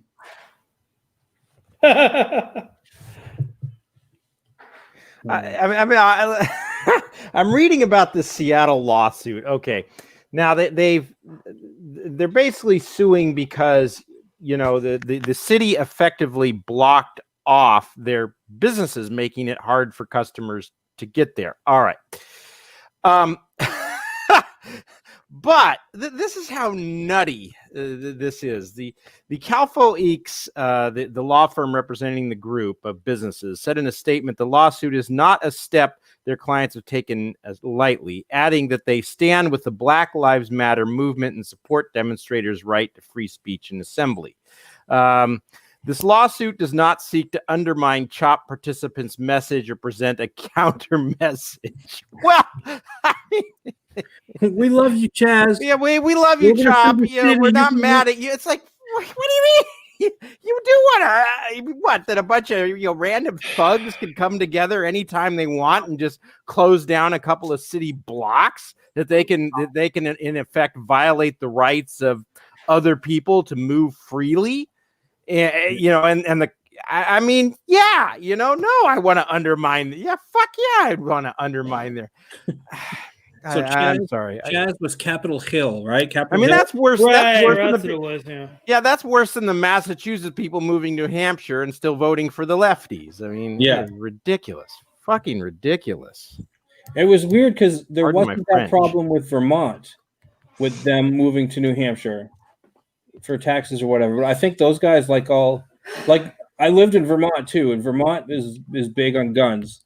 There's a lot of hippies, but there's also there's a big gun culture there because there's there's almost no gun laws. The federal gun laws apply, and then you can carry whatever you want. You don't need a permit. You don't need a concealed carry permit. Carry whatever you want, wherever you want, pretty much. Does that mean I can carry a katana? Yes. I think Texas actually passed that where you can carry swords around. Really? Yeah. But can you conceal carry your sword? I don't know if you can conceal carry. How would you do? You have it down your pant leg, and you're just like walking with a limp, and then you're like, "Frah!" No, what you do is you can carry it into a church. What you do is you have the sword and your little back scabbard, right? And where the handle's sticking up, you put a parrot puppet. Yeah, so there's a parrot on your shoulder, and then anybody asks you, "I'm a pirate." That's what that's how you can still carry a sword. So I have heard Pennsylvania described as Philadelphia and Pittsburgh with Alabama in between. So. Oh, look at that. What's his name? That's Rocket. This is a guy that's been snoring. If you're lucky, he's a big boy. Yeah, no, I don't want him to lick the microphone. Say hi. Go say hi. Look, right here. No, right here. See? Oh, puppy. Oh, I guess it's my turn. To Yeah, so he's a chocolate lab, and then we have our other dog is he called. smelled the tomato. Oh, that's what it is. Our other dog is a Cane Corso. This is a big Italian Mastiff. Oh, Nova, big doggies. worries. Is she out? Yeah, she's sleeping on the couch. She doesn't. She sleeps. This one does though. Drunkhead wants to know if Trump wins Pennsylvania. I don't know how to call Pennsylvania. Yeah, Pennsylvania is going to come in late. Yeah, we're late, like a month late. So I do have this to say. Oh shit! They're finally admitting that Trump is getting Ohio. Oh, are they calling it? I was They're gonna not calling it yet, but they finally updated the percentages, and now they're even. And I'm like, he's been winning the whole time. right. Yeah, and I was just looking at no. I lost it. Hello, Bo. So they haven't updated Biden at all. That one's. I'm not sure that number's way off. I'll bet you if we go to all the different channels, it'll all be off. Oh, Virginia. Cassandra I think- Fairbanks and Ian Miles Chong both said that CNN walked back their Virginia call for Biden. Really? Yeah, they kind of had to. Well, when they, like we've talked about, when they called it, it was like Trump was way Well, ahead. I think they call those things based on exit polls sometimes, and every so Right. often the exit poll is off, and then they have Now, to retract. How are they winning with that minority? This is the NBC I need to NBC not polls. be too close here, Mike. So that's what NBC is calling as of right now. They're still calling Virginia blue though, so we'll see. That one probably. I wouldn't be surprised if Virginia goes blue, because it's a lot of DC people. So there's a lot of DC people, and like my area is kind of sort of blue. But there's a lot of red. There was a lot of when they were talking about passing gun control stuff, a bunch of counties were like, "Yeah, we're just not going to enforce it." And a lot of the sheriffs got together. They said, "Yeah, we're going to be a Second Amendment. What do they call it? A Second Amendment sanctuary county, Now, where all the new red flag laws and stuff that we're going to pass. The sheriff's department was going to be like, no, we're not doing any of that." would that apply to the level of the ban on stocked? Well, theoretically, if they were calling it Second Amendment, they could say we're not going to enforce anything. But I think specifically they were talking about whatever the state law was going to be. It wouldn't include the weird thing with the honey badger. No, that's federal. So I don't know. I mean, maybe they wouldn't, but the feds could still come in and enforce that. But they, as far as the state rules, if the state police was like, "Yeah, we're doing some red flag stuff with this guy," where the red flag stuff was like somebody reported and said that this guy might be mentally unstable, so we're going to go in and take his guns.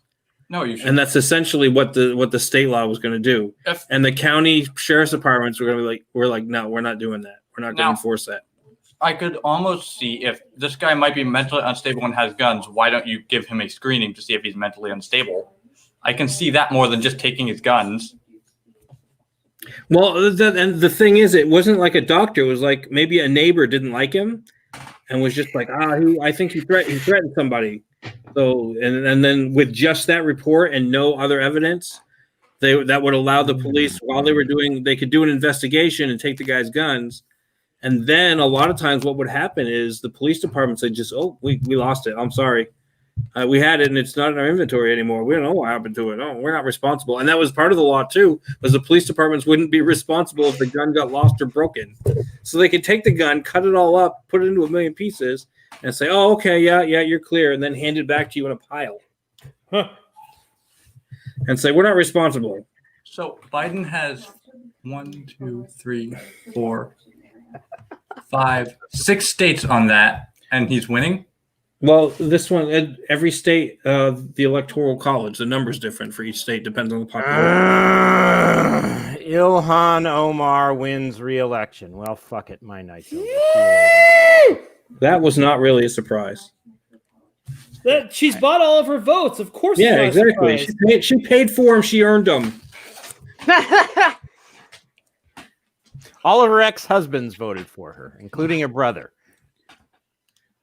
Humble Swordsman says, AZ better be red, otherwise there's some lying traitors in this state. Yeah. Hey, I have an anecdote about Arizona. Okay. So I live in a suburb of Phoenix, in a very rural, like Sonoran Desert suburb of Phoenix. Like you walk 5 minutes down the street and you're in the Sonoran Desert. And my wife and I took a walk to the mailbox the other day, and we came across one of the very first Biden signs I've seen. Actually, not Biden. It was Black Lives Matter. It was Black Lives Matter. Silence is violence. And I like under my breath, what a freaking moron in this neighborhood. Are you kidding me? And the guy ended up being like right there on the other side of the truck, like glaring at us. He's like a white liberal, right? Oh, The very next house, there's an Indian guy sitting in his driveway with his two kids playing with a big police car toy. I said to my wife Danielle, I said, this is a microcosm of the macrocosm of the United States. It's white liberals going, Black Lives Matter, and minorities going, don't defund the police. We need them. Yeah, we need the police. No, My it's kids funny are playing with the car. They simultaneously say silence is violence and words are violence. Right. Yeah.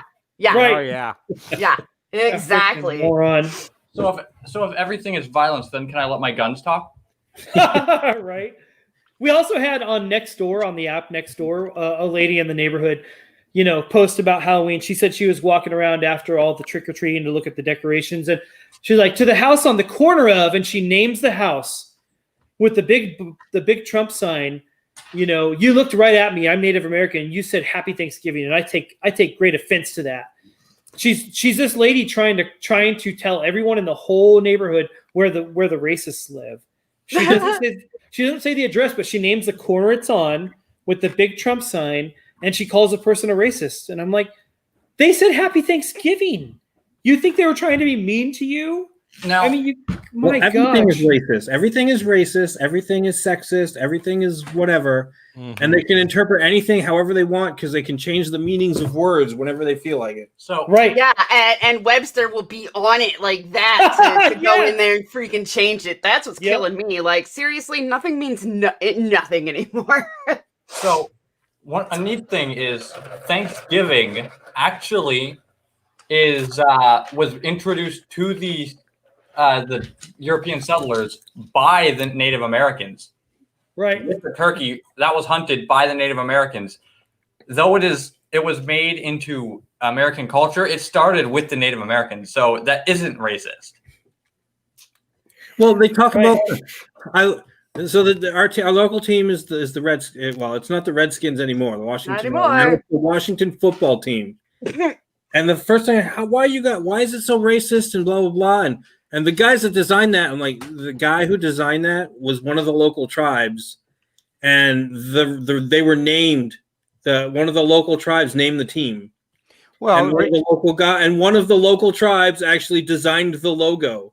That's how they referred, how Native Americans referred to themselves way back when as Redskins. So it wasn't really intended as in any way a racial slur. That was, they referred to themselves that way. Right. If I'm not mistaken, the tribes along the East Coast still refer to themselves that way. I don't know. I think they've woken up some. I think they found power in the wokeness. Hold on. This is 8 minutes ago, but the Vegas odds, the betting on the presidential election just flipped to Trump. Really? Interesting. It's been Biden since they started receiving bets. They just South Carolina just popped red. Oh yeah, mother suckers! South Carolina or North Carolina? South Carolina South Carolina. That's not a surprise. Yeah, South Carolina just popped red, so that's one more. Yeah, North Carolina is being even the New York Times is saying North Carolina 94% Trump probability. Times. It's almost like burning down people's businesses and calling every single person a racist is bad for your campaign. Right. Or saying, hey, guess what? All those guns you just bought, you Democrats, I'm going to take them all away when I get in office. That's such stupid. Biden tweeted that yesterday. I'm like, Biden, do you know that Democrats are buying guns in record numbers? Stop telling them you're taking them away. Yeah. Do you need me to hire you as your campaign advisor? Wasn't it Obama 1 year that was talking about Pennsylvania was clinging to their guns and Bibles or something? Was it Pennsylvania I don't remember. talking about? Yes. I don't remember. Drunk Ed says, yo, the butter company with the hot Indian chick. Yeah, Land O'Lakes. They took the Indian, they got rid of the Indian but left the land. Yeah. Took the land. Yeah. we Yeah. Ouch. I got an Aunt Jemima box when that shit went down. No, Smart. we don't need to see it. And then we never buy land. We always buy store brand butter. And then I wanted to pick up a Land O'Lakes one, but I didn't get a chance before they got rid of that. Yeah, we don't have any of that. I'm gonna have to get some Cocoa Puffs before they get rid of the cuckoo bird. Right? Yeah, really. We got that covered right now. They're still here. Drunk Ed, I'm with you all the way. I'm in the middle of an AR-15 build, and I'm finding it hard to get the parts for the price I want. I was watching another video about it.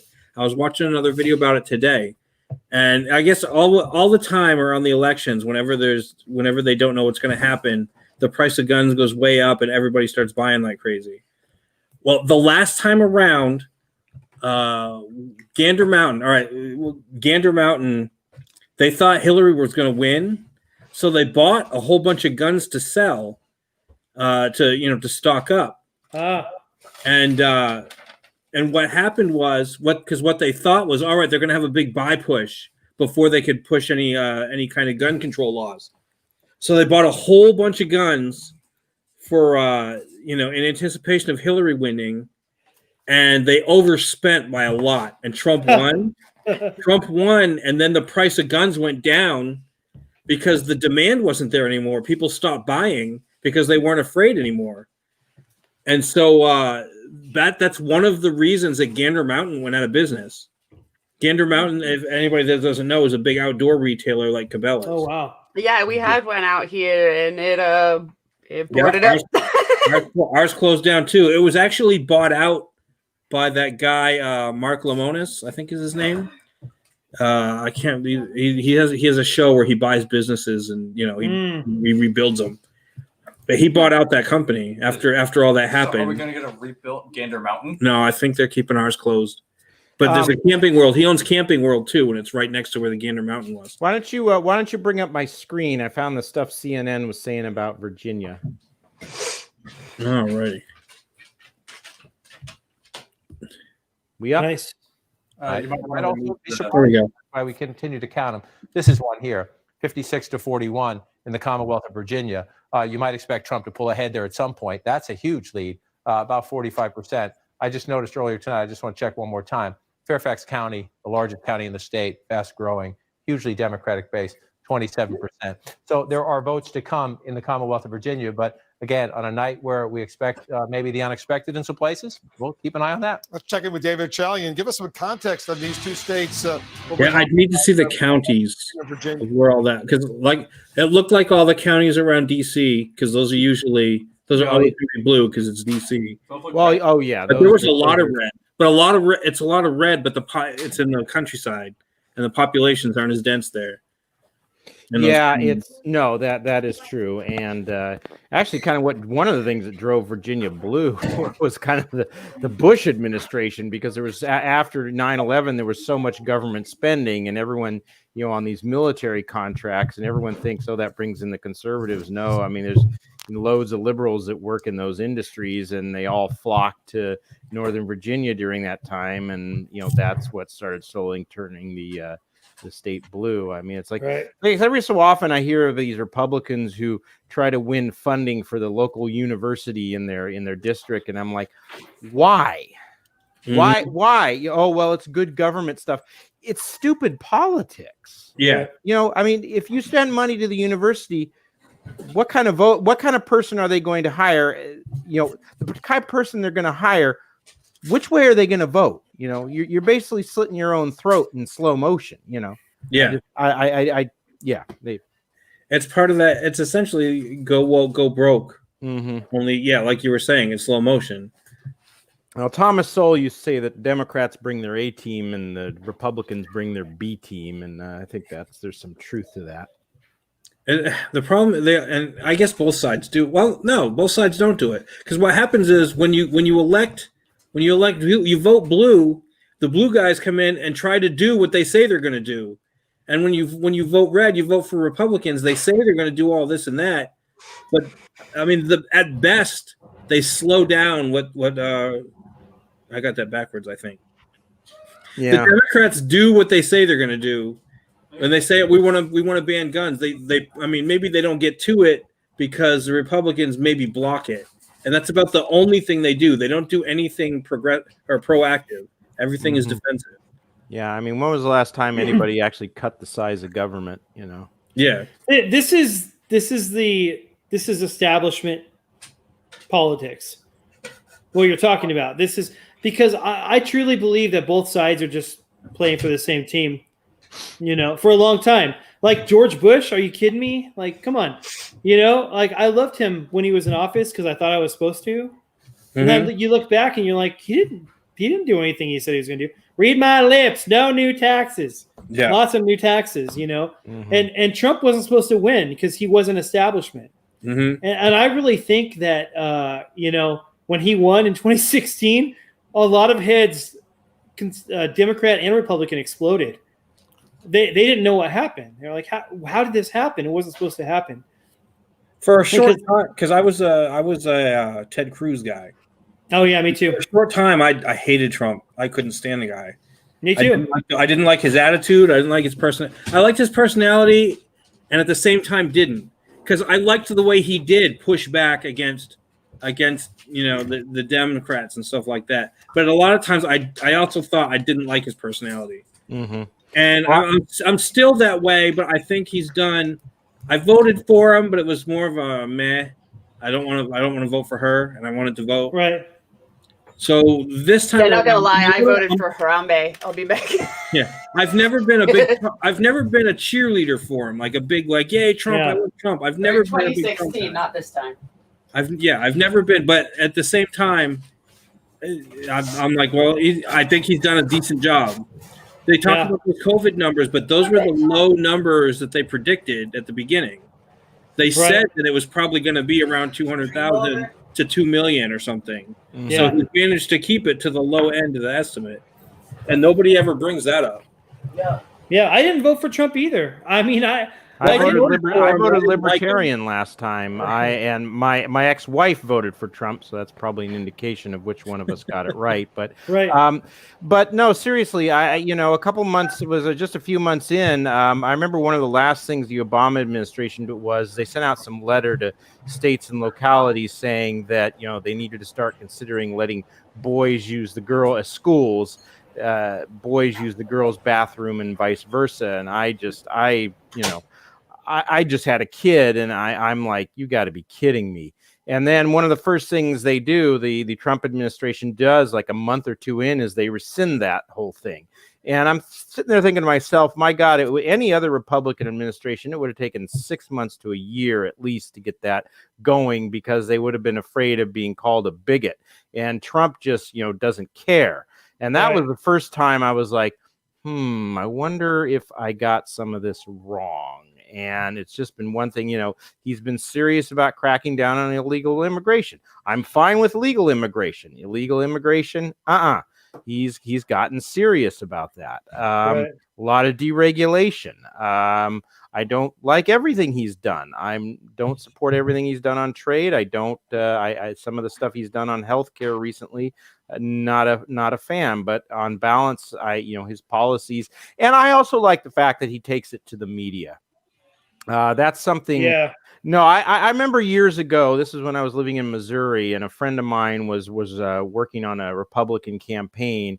And they were always, trying to figure out how to deal with bad press. And the thinking was, Mark Twain saying of, never pick a fight with those who buy ink by the barrel and paper by the ton. And I think, I think that type of thinking informed the Republican Party for a long time. And Trump finally said, to hell with this. I'm just going to go to my Twitter account.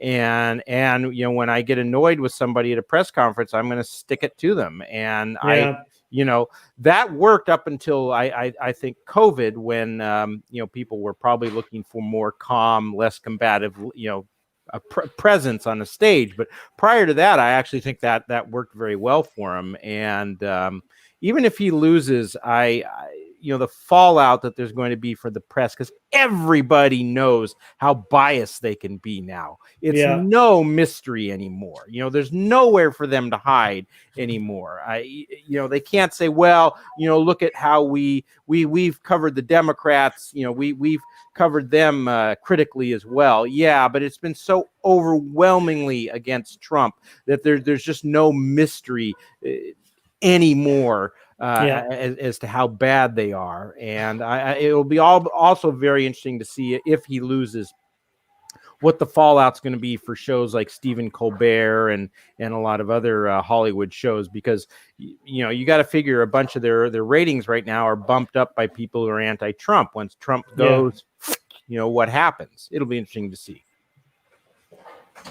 Yeah, we got. I'm going to show, at least this is something Fox News is saying, and I'm going to zoom in on it. Biden hasn't gone up at all.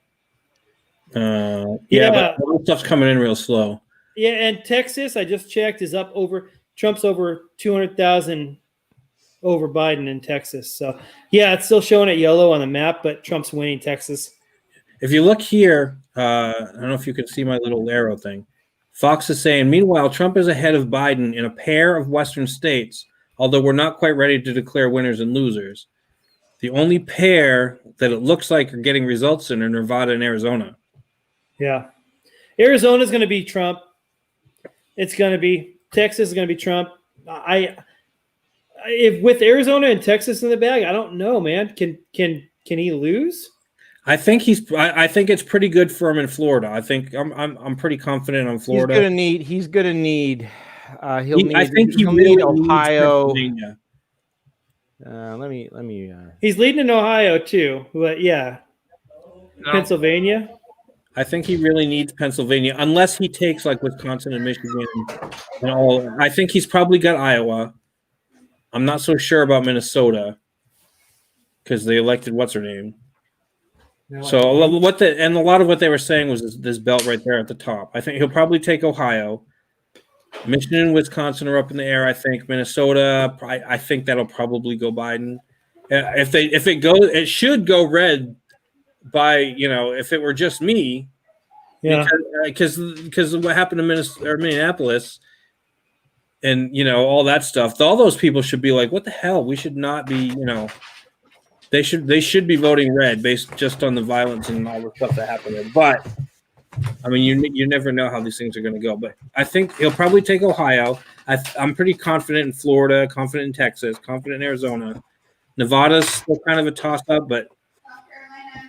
Pennsylvania. I think if Pennsylvania is usually one of the last ones. I remember that last time it was one of the last ones for the count, and there's going to be some hinky stuff there. I think if he takes Pennsylvania tonight and can keep it for the week while they're doing the counts, I think Pennsylvania is a big indicator. Yeah, he would need. Let's see, he's going to need if he were to get. Let's say, if he manages to get Pennsylvania. See, I don't see him getting Pennsylvania and not getting North Carolina. That I find that very hard to believe that his margin is going to be big in Pennsylvania and not big enough in North Carolina. But assuming he doesn't get North Carolina or Virginia or Wisconsin, Michigan or he's not going to get Minnesota. I can't imagine he'll get Minnesota. Yeah. But well, I mean, why was Biden campaigning in Minnesota, man? That is true.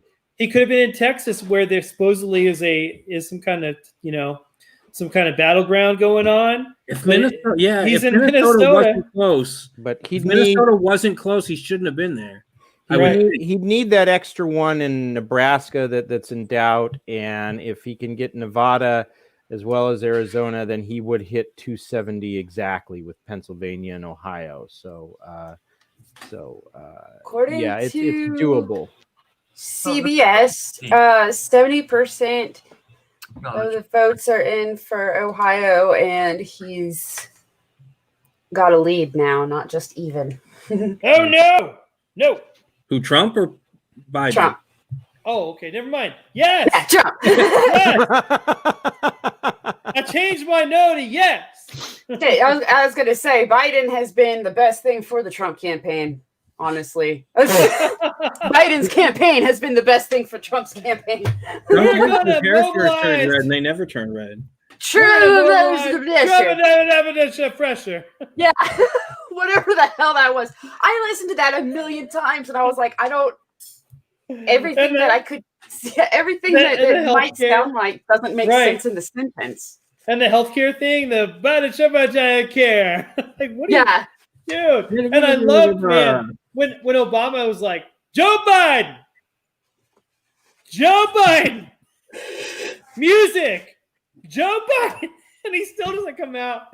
Oh Lord, the people who are voting for him are the stupidest people who have ever existed. Oh my God. Today he introduced his granddaughter as his son. He said, my son, Bo Biden. Yeah. You know the rest. Yeah. Yeah. We hold these people right. You know the rest. Oh, you know the thing.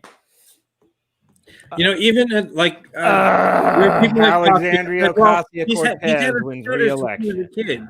It's like, even if his stutter is that bad, if it's just a stutter, even if that's the best excuse he has, I can't imagine him sitting across the table from North Korea trying to explain what we want from them. Yeah. I could only see him accidentally provoking war. Yeah. I love seeing, like, he gets a different every like rally and stuff that he's done, he has a different sign language interpreter. and they're constantly like, fuck, what do I do? You know what? They change because they go there once and they realize this guy's completely insane and he doesn't speak words, and then they leave. They would say that, except that there's like 4 people at his rallies, and they're people that he pays. It's on the payroll. Yeah.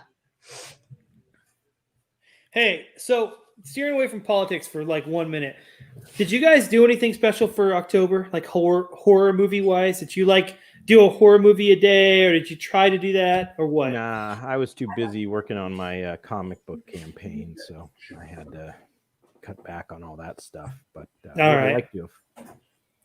Dave, I watched. I can't remember. I did watch a movie. It was early, and a couple of like the kids' horror movies, because we got the kids. And the problem is, my wife doesn't like horror movies, and I work nights, so there's like 1 or 2 nights a week where I stay up all night so that I can sleep during the day to go back to work. And she doesn't let me watch horror movies while she's sleeping because it gives her bad dreams or whatever. But you know what? I did start watching a show, which is, I was surprised. It's on ABC or CBS. It's on a network. It's called Evil. Has anybody seen it? It's on Netflix right now. I thought that was is it Netflix, or is it? Yeah, I something think else it's on that's Netflix. I know you said you canceled it. Oh, okay. The show is, I think it's ABC or CBS. It's one of those channels. And the show, and it's it was legit scary. It was legitimately scary for a network show. I want to watch that. It was super creepy. I don't have Netflix though, so if I can catch it on something else, I'll try it. It might be on Hulu or something else. I don't know. But I was like, there were scenes that were legit scary. And it's a cool show because basically it's about this one guy works for the Catholic Church. They do exorcisms and stuff. And it's his job to do the investigation to see if they need an exorcism. Right. And what he has a team. It's him and another guy who's like his technical guy. And the technical guy is a skeptic. And then they get this other girl who is she's a psychologist, and she generally works for the attorney general. And whenever they get a psychopath in, she's like the expert witness. Oh, okay. And they in the first episode, the guy she thinks he's crazy or whatever, and she gives her opinion, and then he does something or says something, and she changes her mind. She's like, no, and the attorney general wants her to lie on the stand, and she's like, I'm not going to do that. So she leaves, and then the exorcist guy, he's like, hey, why don't you come work with me? I want to show you. And she's like, well, I'm a skeptic. I don't really believe in possession. He's like, that's great. I don't care. I want you to come work for me because the whole point of our little team is to is to determine whether it's a possession or if he's really just a crazy guy. So that's what their whole shtick is. And they invest miracles and they investigate like possessions and all that kind of stuff. And it's really neat because the show, it's kind of supernatural, but it's kind of not. And it's like the overall picture is, yes, there's the devil and he's pushing people, but the people you think are demons are just really just psychopaths. So it's like the devil kind of and has demons that influence, and there's scenes in the movie, there's scenes in the show that are legit scary, like just freaky to watch. I'm gonna try and find that. I don't know if it's only on Netflix, I can't do it, but yeah, it's on it's on one of the networks. It's a network show. So you might be able to catch it on if they have whatever free streaming or right. At the beginning of October, I rewatched. I think it's A Silent Place or A Quiet Place. I watched A Quiet Place the other night. Actually, that was pretty one good. With the giant. That's good. Yeah. Yeah. That's what I enjoyed. Monsterland on Hulu is pretty good. First episode's good. Second episode sucks. But I think I've read some reviews that the rest, like the season, balances itself and it's pretty good. So I would definitely keep going. So definitely check that out. All right, man. I hope I can get this without Netflix. Oh. Okay. Also, okay. So have you guys heard of Mandy with Nick Cage? I've heard of it. You gotta watch Mandy. It's a Nick Cage horror movie from this year or last year, and it's the most Nick Cage that Nick Cage has ever been. And it's good. Like some movies, it's like, man, he's too Nick Cage for this movie. But this movie, man, my gosh, there's a chainsaw fight. There's a chainsaw fight. That's awesome. I'm sold right there. Can you turn down a chainsaw fight? You can't. You can't do it. It's like I defy you. Turn down a chainsaw fight. Turning So down good. a chainsaw fight is like saying no to Sharknado 47. It just can't happen.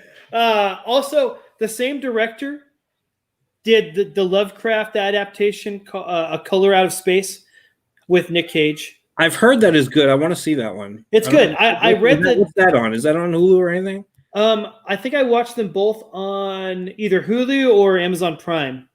I definitely watched them both on either Hulu or Amazon. I'm gonna have to look for that one because I heard good stuff about it. I wanted to see that one. Yeah, I read the Lovecraft, the original story first earlier this year. It was really good. Okay. My daughter, that's I Evil. Is that the same show? No, it's his crime series. So Okay. Yeah, my daughter's showing me Hulu says Evil's on Hulu. but you can only watch it with TV unless you have the advanced subscription now. Well, I'll just add it. That's fine. So, all right, that's not I Evil Dead. That's Evil, comma I. That's a different show. Oh. Small Watch was just called Evil. I looked for it. That's all I could find. All right. Okay. I don't know if it's the same show. She said you also have to get like premium or whatever for Hulu to watch it. Well, if you get a chance, it's a good one. Anyway, yeah, check those movies out. Both Nick Cage movies, both fantastic horror movies. Just to distract you from the election for 5 minutes.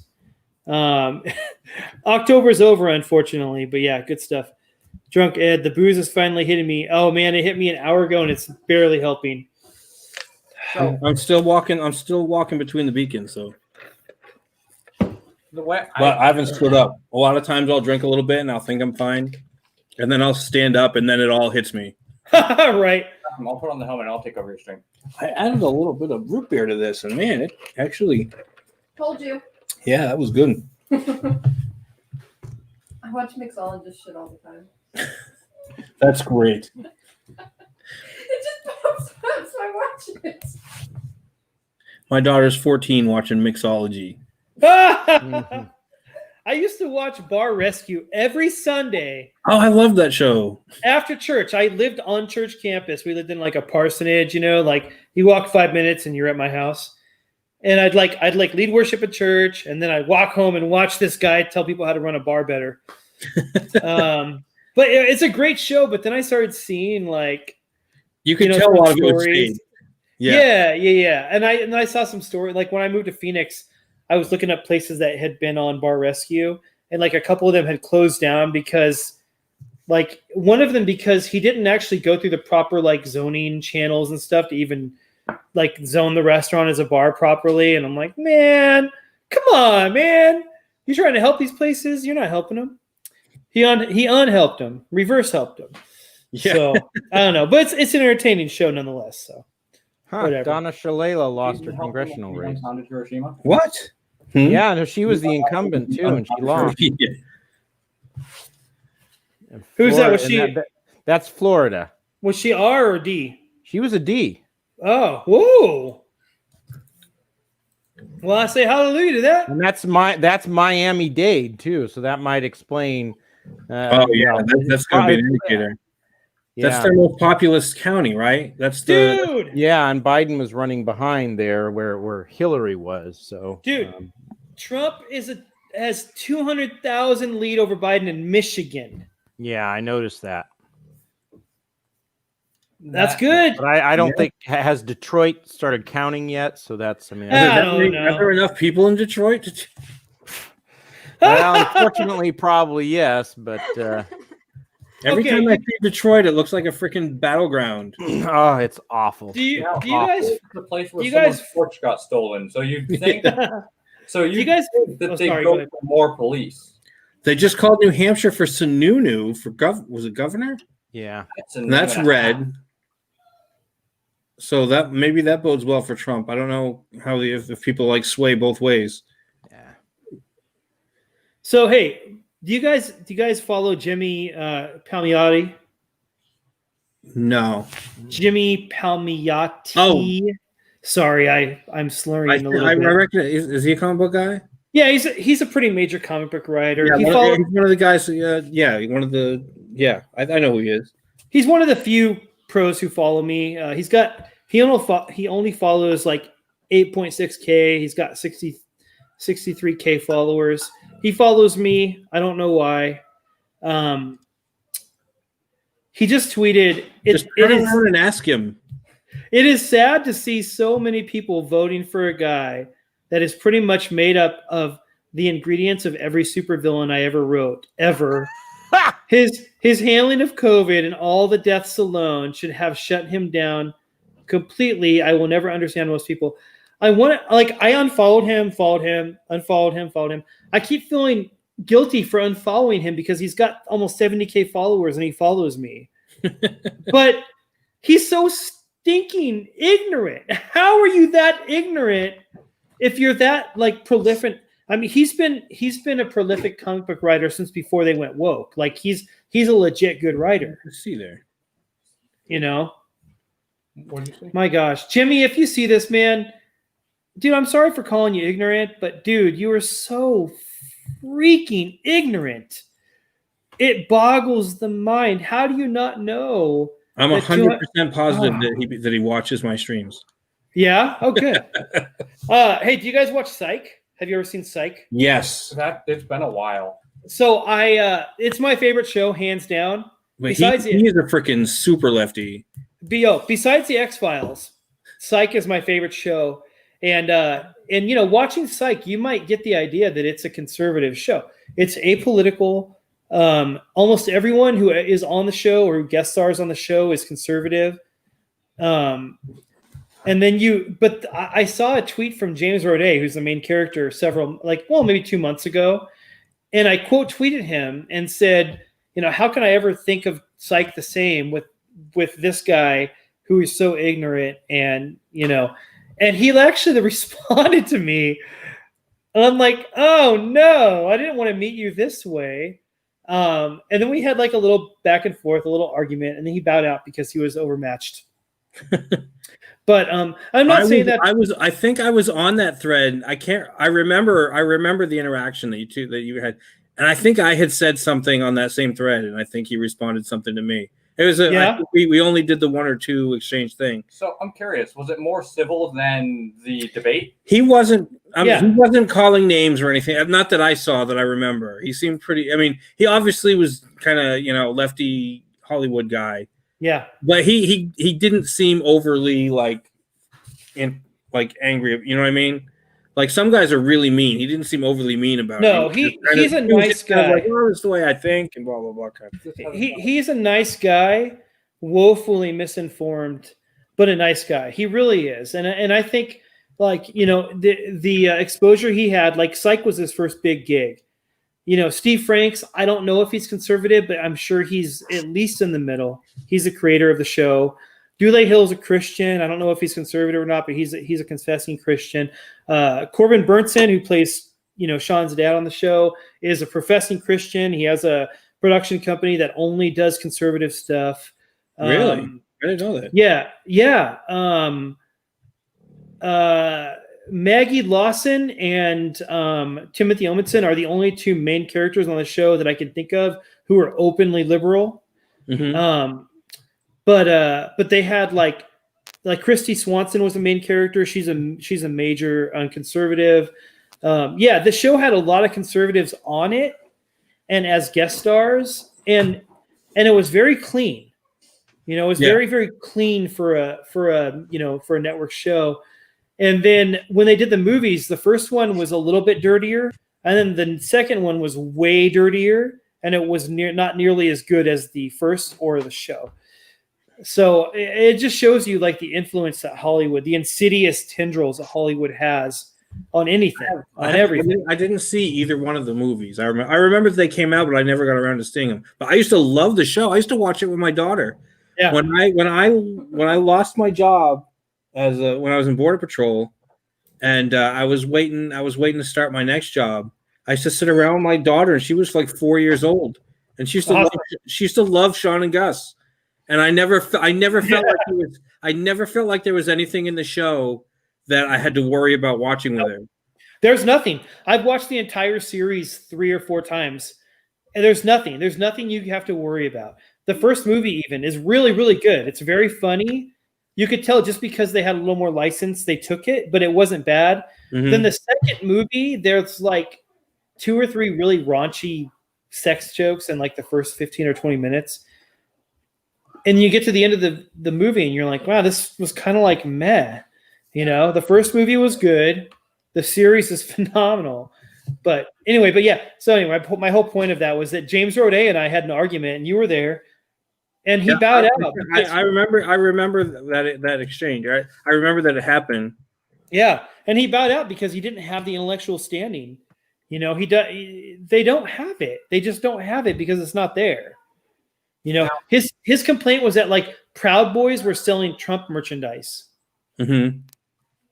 Okay. I never understood the big fear of the Proud Boys. There isn't even that many of them to do anything. Right. And they're certainly not burning down cities. That's for sure. And Tim Pool had the leader on. Yeah. And I always assumed they were just like a bunch of frat boys, but even he seemed, whether they're conservative or not, I don't know, because I didn't watch the whole thing, but the worst thing they do is like show up with signs and like freaking polo shirts. And I don't even think they wave signs around. Right. The leader in Los Angeles is Hispanic. Yeah. He's like Cuban, like Cuban African or something. Afro-Cuban, right? Yeah. That's what Tim Pool says. So I trust Tim Pool for the most part. Yeah. Well, he had him on his show, and it was, I mean, I don't know about this. I haven't seen anything to disagree with him for. Just like any like frat whatever. I mean, you can like say, "Oh, I don't like frat groups" or whatever, but I mean, right. there's nothing objectionable that I've seen from the Proud Boys. Right. I would consider being a part of them, and I had this discussion with someone else because it seems like it's just a bunch of guys hanging out kind of thing. Yeah. Except that they have such a kind of reputation or whatever it is, whether it's earned or not, that where I work, I need a security clearance. And if they were to say, "Hey, you belong to this group here," and whether it's true or not, it might not go good for my security clearance. Which is silly because like I said, I don't think they do anything that's so terrible. They're not like stringing people up or burning buildings or doing any of that kind of stuff. It's just, a bunch of guys hanging out talking about guy stuff, from what I could tell. Right. Well, someone challenged me on Twitter. Yeah, I haven't been getting much play lately because I've been banned for a week on my main account. But on my secondary account, I've been stirring up some trouble. But on my main account, someone challenged me a couple weeks ago, and on the Proud Boys, and they're like, "Oh, is this your Proud Boys, Cal Jameson?" And they shared like a video someone made of Gavin McInnes talking about how Proud Boys should like strangle Antifa and stuff. And I'm like, okay, your whole argument is that Proud Boys are so mad at Antifa for being violent that they want to hurt them. Mm-hmm. Okay. You're saying people are mad that people want to hurt them, so they want to hurt them back? That's your argument? Good job. Right, you win this one. Seriously, that's all they have. All they have is that people are mad at Antifa for being unnecessarily violent. For crying out loud. Like, come up with a better argument. You don't have one, but seriously. I remember a comic strip a long time ago, and I think it was like Family Circus or whatever. And the whole thing was the kid was crying, and he's like, "She hit me back." Right? Crying to the mom, "She hit me back," and that was the complaint. And that's exactly what they're doing. Yes, exactly.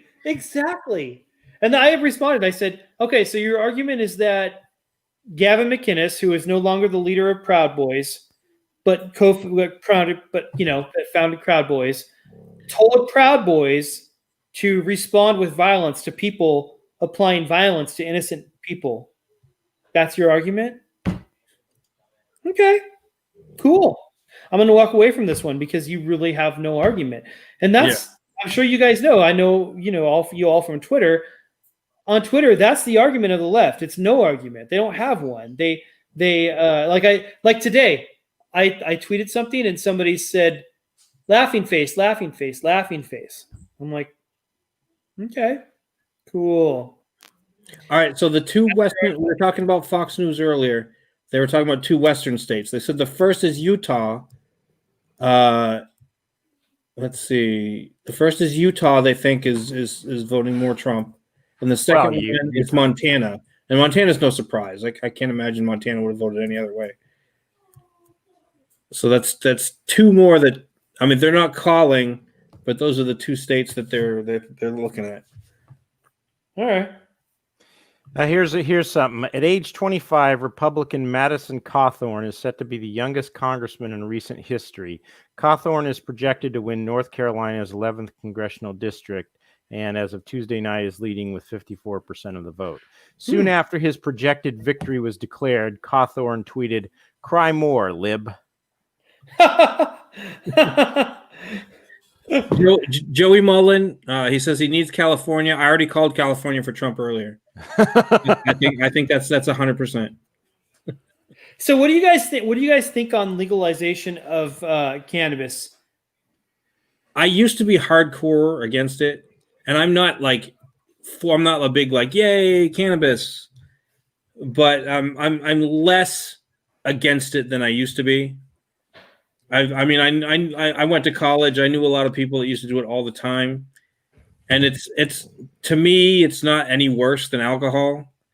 I'm not in favor of legalizing it, but I'm not really against it either. Right. You know what I mean? I'm a lot softer on it than I used to be. I'm okay as long as the decision is left up to state governments and the feds don't try to come in and say, let's legalize it all. That should be that's a decision that should be left to states. And within a state, I'd like to see it left to localities, but that's a different issue. See, the problem is, I agree with you there. The problem is if the federal government declares it's illegal, and let's say you run a little shop that sells it, you can't pay federal taxes for illegal activity. You know what I'm saying? Well, the feds have. I thought the feds had changed the law, and then they let states decide now. Well, but it's still illegal federally because it's still I don't know what the categories are, but it's still considered an illegal drug. So if you try to file taxes and then you say, well, it's because I'm selling pot, even if it's legit in the state, federally, and it's not to say that they can't come in and that they're going to come in and get you, but federally, it's kind of like a no-go zone. It's you know, it's a tough. It's like a weird gray area where you can't really declare because federally it's illegal. So how do you pay federal taxes for it? If the government would straight up say we're staying out of whatever marijuana, cannabis, whatever, we're staying out of that particular drug, we're taking it off the list, staying out of that particular thing, then it would be good to go. And that's really just kind of that's really the sticking point with it right now. Now, right.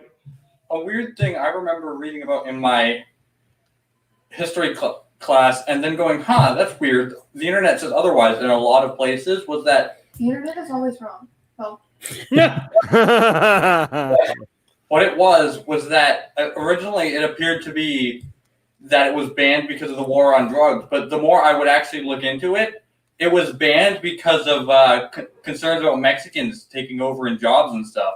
And they wanted, it was some weird propaganda thing. And that seemed to be a lot of the majority of the reason why it was banned. Yeah. Yeah. Well, and here's the other thing is drug dealers bring a lot of pot across the border. We could lessen that if we're just legal here. No, you think don't think so? No, and I'll tell you why. It's because because you left the drug dealers out of it and they don't like losing money. Yeah. That's the big thing is the drug dealers they want to make money. The cartels want to make money. And if you legalize it, even if it's taxed, then I don't think they're still going to allow importing and paying. They don't want to pay the import taxes and stuff. They still want to, make a lot of money off of it. So my sister lives in California and she's got 3 pot plants that have taken over her patio completely. It's 3 plants and it's like I'm you used to be able to mic right now because you're getting your sister in trouble. No, she's in California, so it's legal. But but that's a patio. We used to all be able to hang out on that patio. Like it's a big patio. These plants take over the whole thing. But the reason I asked is because she texted me saying, congrats, LOL. Arizona adult use approval is at 61% this election. And I'm a Christian. I'm a minister by trade. I've been a minister for 20 years. And I don't have a problem with it being legal. I think it's less harmful than alcohol. I think it's a little weird. Like it's a weird thing for if one of my parishioners came to me saying, "Yeah, I use it recreationally," I'd be like, I don't know, it's kind of weird. But for somebody like me who has a chronic anxiety, it might work, it might not. It doesn't work for me, but it works for some. So I think it's fine to legalize it. I think if alcohol is going to be legal, then marijuana should be legal as well. It's one or the other because alcohol is a lot more harmful. In my past life I was a drunk driver and I know it can be extremely harmful. Not because I did anything bad, because I know how bad it can be. But I've never heard of anybody drink, like smoking too much weed and getting crazy on the freeway. I don't know if you guys have, but anyway, I was just curious about what your opinions are on that subject because I think it's okay. Matt Cross is completely in favor of marijuana. I was gonna say, just watch out for that CBD oil, whatever you do. That stuff is that'll rock you. That's the only thing I do other than alcohol. I have CBD vape because it helps my anxiety. Yeah, sure. Yeah. That's the thing. Like, I think as it gets legalized, thanks for having me on, Indie Dave, by the way. Yeah, no problem. You guys are awesome. It's like as it gets legalized, there's a lot of market uses that are not like the I don't know, like get crunk version necessarily. There's a lot of gradations that are whether it's medical or recreational in the way that alcohol can be, where it's not necessarily a danger to yourself and everyone, like it's just not, it doesn't have the danger appeal that it does anymore. So that's cool. Yeah. Yeah. How y'all doing? Has this been fun? I came in, I'd only listened a couple minutes so far. We've been super serious. Oh no! I was trying to come of up with some crazy predictions for tonight, but yes, good. I've only ever interacted with you by liking your tweets, so good to have you on, man. Oh yeah.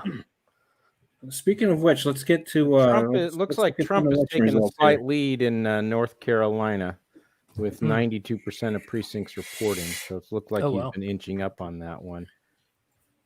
All right, let's see what they're called. Let's see what let's see what NBC News is calling for this. On his part to do that, and Bush during the final days paid tribute to Dukakis, often in staff meetings, saying he didn't know where the guy was getting the energy to do what he was doing. All right, so let's see. Are they calling it for Bush then? They're calling it for Bush. What energy? Player, golfer, guy who likes to run.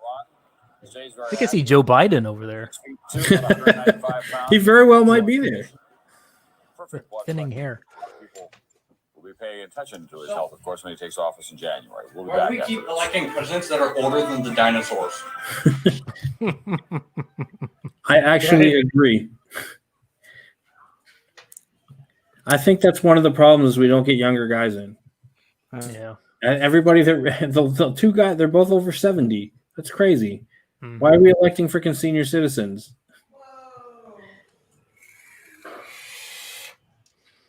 See, look at Doc Hogg's really afraid of that. Well, the thing is, it's like the young people, they never come out and vote in significant numbers. Everyone tries to get them that like they're the ghost demographic. If you can get them, you're going to win. But they never come out. They always just say, yeah, let's leave it to the boomers. And then they come out and vote, and they vote in the septuagenarians, So. And I always see like they said, oh, you'll get a lot of the younger voters now because they'll have mail-in voting. Except that none of those people know how to operate a mailbox. they all are. I mean that facetiously, but at the same time, nobody like mails anything anymore. Everything's through the internet. Here's a secret about the younger people. If they don't give a shit to go out to the poll, what makes you think they'll give a shit to go out to their mailbox? Yeah. And don't you still have to figure out like how to be registered to what county and where you do that, and that takes a lot of unusual effort, more than just paying your light bill. Yeah. I would much rather being able to spend my day on the couch playing video games like 20 hours a day. Yes. Yeah. And yeah, so I mean, none of those kids are getting off the couch to put something in a mailbox or God forbid, drive to a post office. Mm-hmm. I don't see where they thought that was going to benefit them, at least with the younger voters. All right, so who's the yellow candidate? Is that the Libertarians? Because there's a lot of states voting yellow. I thought that was just undecided. I don't know. I could be wrong. Let's see. I mean, Joe Jorgensen's not winning. Come on. Fox News officially called Utah, and it looks like Wyoming too. I don't know if Wyoming was on there. Oh, wow. But they've officially called Utah. Utah, wow. For Trump? Yeah, he was 15 points ahead for Trump, yeah. 64% in. Well, according to NPR. Kirstie Alley has called Texas for Trump. So, Yeah, I saw that like a week ago. Wow. Is she going to bring the Scientology demographic, you think? Dude, she's an anomaly because she's a Scientologist who has no idea what Scientology is. She's so funny. I love her. She's kind-hearted. Oh my gosh. Yeah. Scientology is a made-up religion.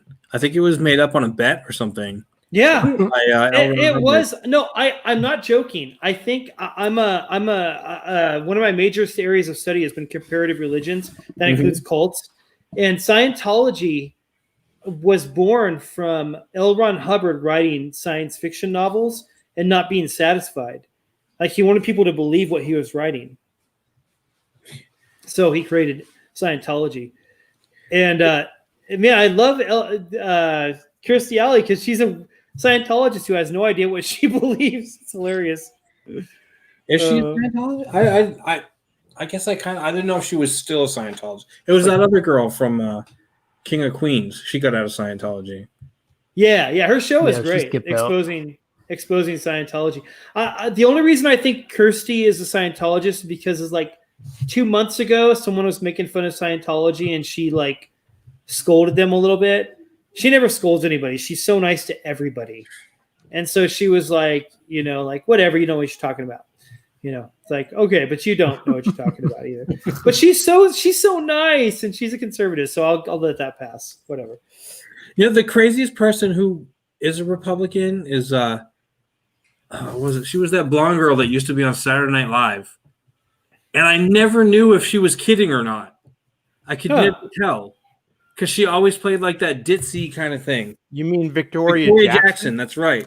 Oh, was she conservative? Oh yeah, Yeah, could be. But like I said, I never knew if that was a bit she was doing, and then she just carries it into real life. She is. Sorry, I'm sorry, Victoria. She's funny on SNL. She's the worst part of any X-Files episode ever. The episode where she's like, this weatherman is in love with her, and he like controls the weather by his emotions, and he's in love with her, and so he creates rain wherever she wants rain to be, but he doesn't know he's doing it. She's the corniest part of that episode, and then also the corniest part of any X-Files episode ever. But she seems like such a sweet. She seems like such a sweet person, but man, that episode is I don't know. It's a great episode, but she is so corny.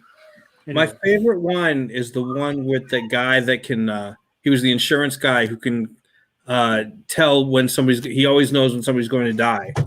Yeah, the Clive Bruckman's Final Repose. That is one of my top 3 episodes. Period. It's I love that episode. Good. He died. The actor. Yeah. Peter Boyle. Is it Peter Boyle? Yeah. He was so great in that episode, and it was such a fun one where the whole point was that when the Big Bopper died, he just got to thinking all the circumstances that got him on the plane, and then for whatever reason that stuck in his head. So he has life insurance, and when he's talking to somebody, he can just see all of the circumstances that are going to lead to that person's death. Yes. Okay. So insurance. So two factors that come from that are he predicts Mulder and Scully's deaths. Mm-hmm. So for Mulder, he kind of shames him, and he's like, autoerotic asphyxiation. Really? Yeah, that's a terrible way to die. And he's like, "You're telling me that." And then for Scully, he's like, "Do you know how you want to die?" She's like, "No." He's like, "You don't ever die." And there's like a fan theory that Scully is immortal based on that, and also the episode where it's like a Groundhog Day where her and Mulder keep going to the bank and it keeps exploding. But the reason why it keeps exploding, according to fan theories, is because Scully's there and she can't die. But because Scully's immortal and this bank explodes, time has to reset itself every day until she avoids the explosion. Yes, and there's like 2 or 3 more really strong examples of evidence that Scully's immortal. I'm sorry, I'm an X-Files nerd. I'm gonna stick back. I'm stepping back. No, me too though. So I watch X-Files once a year probably. I freaking love X-Files, man. It's I've only ever watched the Alien episodes. Like I just found the like the lore list and just watched those. I missed like most of the you haven't watched the conspiracy episodes where I liked the Monster of the Week episodes. That's the thing. Yeah. Oh, I was just there for the little green guys. No, dude, that's the opposite. You got to freaking cut those out and watch the Monster of the Week episodes. No, I'm not saying they're not good. They're good. The whole series is good, but the Monster of the Weeks are where it's at. It is night and day. Like the episode David mentioned, the Clive Bruckman's Final Repose. That's the second episode directed by Glenn Morgan, I think. All the funny episodes, darkly funny, like gallows humor, are him. Clive Bruckman's Final Repose. Jose Chung's From Outer Space. I think the Genie episode is him. That was a good one too. I love the Genie. That one's. I liked them. The Monster of the Week. They were either funny or nice and creepy. Whereas the ones I said were the conspiracy episodes are. Oh, okay, here's some exposition for an hour. All right. Yeah, I've been watching the new season. I've been watching the new season, the final 2 seasons lately. That's where I am in my rewatch cycle. And they're good. There's a lot of really good episodes, but when they get to the the like lore. It's called, if you're a writer, it's called myth arc. If they get to the myth arc episodes, I'm just like, gosh, I have to watch this because there might be something I need in here, but they're so boring. Oh my gosh. And so it's stuffy dudes in suits talking, and if you're lucky, maybe there's a shot of an alien or the black goo stuff. Like the one of the I haven't seen all of the new ones that they came out with a few years ago, but there was one I saw and I laughed. I thought it was so good. It was the one with the thing that lived in the woods and the guy bit it. Yep. It was like this weird. There was a perfect monster of the week funny one. He's a were-human lizard guy that lived in the woods. Yeah, Kamal and this Nanjiani. psycho-human bit it, and it turned him. He became like a were-human. Yes. He turns into a human. That episode was freaking hilarious. Dude, that episode, that same guy, same director. It is one of the best. I mean, people, diehard fans might hate me for it. I think it's one of the best episodes in the whole catalog. It is so funny. The guy is a lizard person who gets bit by a human and then starts turning into a human. And when the cops episode they did too. Oh, that one's great too. But that we'll go back to that one. But the one that Dave's talking about, he's like Mulder's asking him, about what's going on in his life, and he's like, I woke up and I had this desire to just get a job and pay my mortgage. He wakes up with base human desires, and he's like, and when I got home, all I could think to do was just sit down and watch porn. It's like, oh my God. There you go. He makes up this whole story about how Scully was hitting on him. Yes. It's hilarious. But one of the most touching parts in the entire series of X-Files is in that same episode. Mulder's talking to that guy. He's got a New Zealand accent. He's talking to that guy, and he's in a graveyard, and he leans against a gravestone. And on that gravestone, it says Kim Manners. Kim Manners is an X-Files director and executive producer who died. And they made a gravestone specifically for him. And that's not the only thing. Like, if you look a couple gravestones over, it might be the next one. It's another member of the crew who had died since the previous run. I love when shows do that, man. When they pay tribute to the people who worked on them, it gets me off a Klimt. I'm just like, man, thank you. That's awesome. So anyway, I'm gonna stop babbling about X-Files, but I love X-Files, you guys. I love it. Oh, it's definitely, it's always been a passion project. You can tell, that's what makes the monster of the week so fun, and the lore. What'd you call it? The mytho lore. The myth arc. Yeah, the myth arc episodes.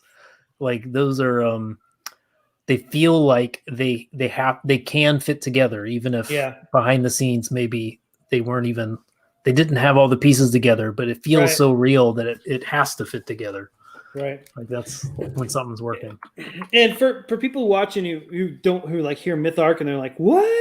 In writing, especially screenwriting, when you hear the term mythology, it doesn't mean Roman or Greek or Norse mythology. It means mythology of that show. What is the reality of the show that you're watching, or of the series that you're reading, or whatever? And so when you say myth with arc, it's that's the arc, the mythology arc of that show. And so with X-Files, it's obviously the alien thing, and Mulder and his sister being abducted and all that stuff. And that stuff's important and it's good. I do value that in X-Files, but the monster of the week, that's the bread and butter, man. Nothing takes the cake more than the bread and butter on X-Files. Those are the fun ones. Yeah. Even if they're not funny, they're fun. Yeah. They're creepy. I would have never imagined up a monster like that. That's right. Neat. There's quite a few where I'm like, that's really freaking interesting. Yeah. Because unlike I like Supernatural, but unlike Supernatural, that was kind of bound to supernatural lore that already exists. Right. X-Files could just make shit up. Right. So and they could have vampires, werewolves, or they could make up a critter and be like, yeah, they're just this unexplained dude. X-Files is great because it's got so X-Files, if you go early in the series, you've got I think it's called, I forget what the episode's called, but where Mulder comes in contact with a weird little coven of vampires. Mm-hmm. What? That sounds awesome.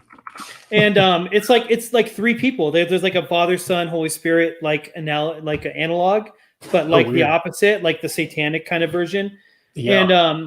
And so that's in X-Files in that season, that's vampirism. Okay. But then you get like 3 or 4 seasons later, you have the episode with Luke Wilson where Mulder and Scully come in contact with a full town of like migratory vampires who don't kill people anymore. But like one of them kind of goes rogue and starts killing people, and that's why they're investigating.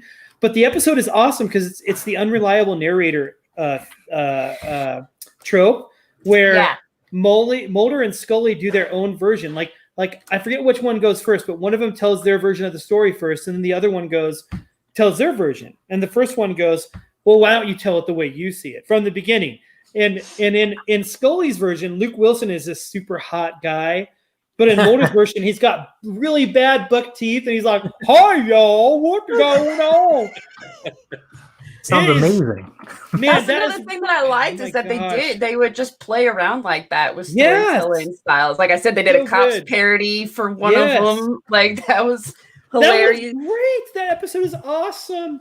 And You just got- in case you also need to watch the episode Home. I mean, that is that is the classic. Yeah. That's the classic monster of the week. Yeah, I got to see that before it was banned. It was banned? Yep. Oh my gosh, I didn't know that. Wow. Banned where? From being aired anymore. Huh. Well, Home is awesome because it's like there's no supernatural. It's just this is people. And Supernatural, by the way. People being speaking creepy. of- Yeah, that was got banned from being aired after it was aired like once or some shit. Is that the one with the this is like the only one I've seen of this type where it's like the Southern hillbilly family and they got the mom under the floorboards. Super inbred. Yeah, that one got banned. That stuck with me for like And then 25 Supernatural. years. Supernatural did the same thing. But like and if you guys don't know, Supernatural had a lot of the same crew as I could tell because that's why I ended up liking it. Because I was this has an X-Files Next feel, level. but from a instead of government crap. Right. It's and then they kind of one thing that sucked about Supernatural though was at first they had their pick of all these different myths and gods and goddesses and that they played with, and then they decided to just keep with the biblical stuff and then only do the biblical stuff. I quit watching after that. I was like, you guys used to I went back, but hit all the religions. You guys used to hit all the monsters, and now it's just demons, demons and angels. That's all you're doing. If you skip if you like get this, if you're watching Supernatural and you get to those seasons, just get through them because there's some good stuff after them. Like the Scooby-Doo episode. That was a good one. It's one of the best things to ever be on television. But they have. That's what I was gonna say. They have the funny episodes, kind of like X-Files would have the funny ones. Well, they had the funny ones. They're like, they're like what, 16 or 17 seasons, whatever they're at right now. They So had right now 11. They're on their really last like- one. I think think I've 11 watched seasons. through. They're on their last one, but I've watched through like 10. I think I've watched through 12. And the problem is, I guess I like the characters. You get really, at that point, you're really comfortable with all the characters. And at the same time, you're like, oh, another world ending, blah, blah, blah, blah. Right. But then they just finished it. And it's almost like, we've already done this 10 times. Right. And I don't think the show was bad. But like I said, I like the Scooby-Doo one. But I think also one of the funny things is when they get to that point where they've done 10 seasons, they can do pretty much whatever they want. Because they also did the one where they come into supposedly the real world and they were playing themselves as actors. Yeah, they were on their set and Yeah. stuff. They were actually making yes. inside And they jokes on had, their own. I love that they had, one. what's That his name? one's great. The angel guy. They had him on, and he was this Castiel. total like douchebag. Dork. Yeah. No, he was a dork. Oh, yeah, he that's was right. like, he was this total like nerdy, dorky Yeah. type guy. But the episode where there's an all-girls school putting on a musical That was really good based on the too. novels. That's Yeah. great. And I'm not a big like LGBTQ like go JB, but that episode is very very popular with that community, and it's very popular with me too. And it's got to be good if it can make both of us happy. It is Sure. man. That's so. But okay, so I just okay, thought here's- it was funny, especially when they favorite- got my uncomfortable favorite- when my they're like, they favorite know we're bit- brothers, right? Why? Are Yes! they doing that? the shipping. They're My shipping favorite- the The brothers. shipping, yes, they actually. Yeah. My favorite bit in that episode was they were talking about he'd never sing that song, and they were like, "Oh, we got Wayward Son in the third act." Oh, I love it. I'm gonna watch some Supernatural tonight. But hey, if you love X-Files, you're watching Supernatural, and you're starting to get burned out, switch over to Breaking Bad. Breaking Bad's Vince Gilligan too. Yeah, Same crew, a lot of the same crew, a lot of the same actors. That Not just blew joking. my mind. Yeah. Vince Gilligan is an executive producer. He started directing in season 2 or 3, and then he was an executive producer through the whole entire rest of the series. Aaron Paul, Jesse from Breaking Bad. Yeah, makes his debut appearance in X-Files. Hank, X-Files. Tuco, X-Files.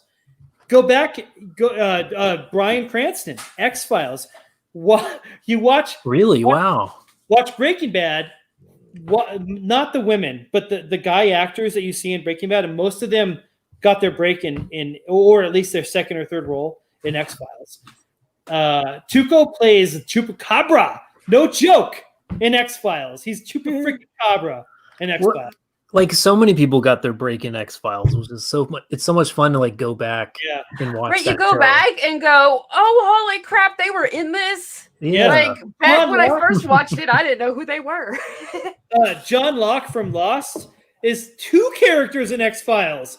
He's in like season 3 and then again in like season 6 or something. 2 different characters. It's crazy, man. Everyone wanted to be on X-Files back in the day. Okay, I'm gonna zip my lip for a little bit because I'm babbling.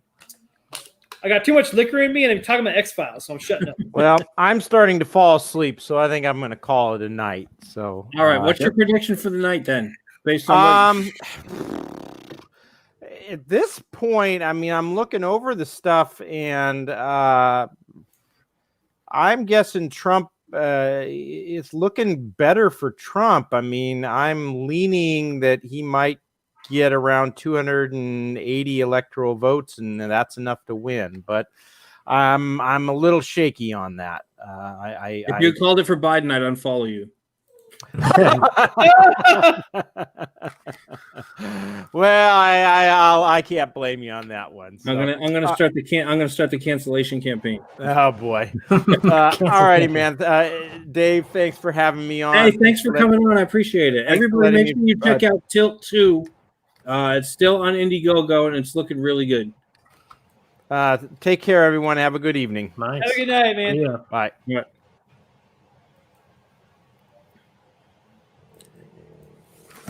All righty. So yeah, it's looking The balance of power. it's looking iffy. I mean, I think pretty solid on Florida. So it's not looking Yep. good again then? Yeah, well, let's see. Let's see. Do you think it's going to come down to Philly?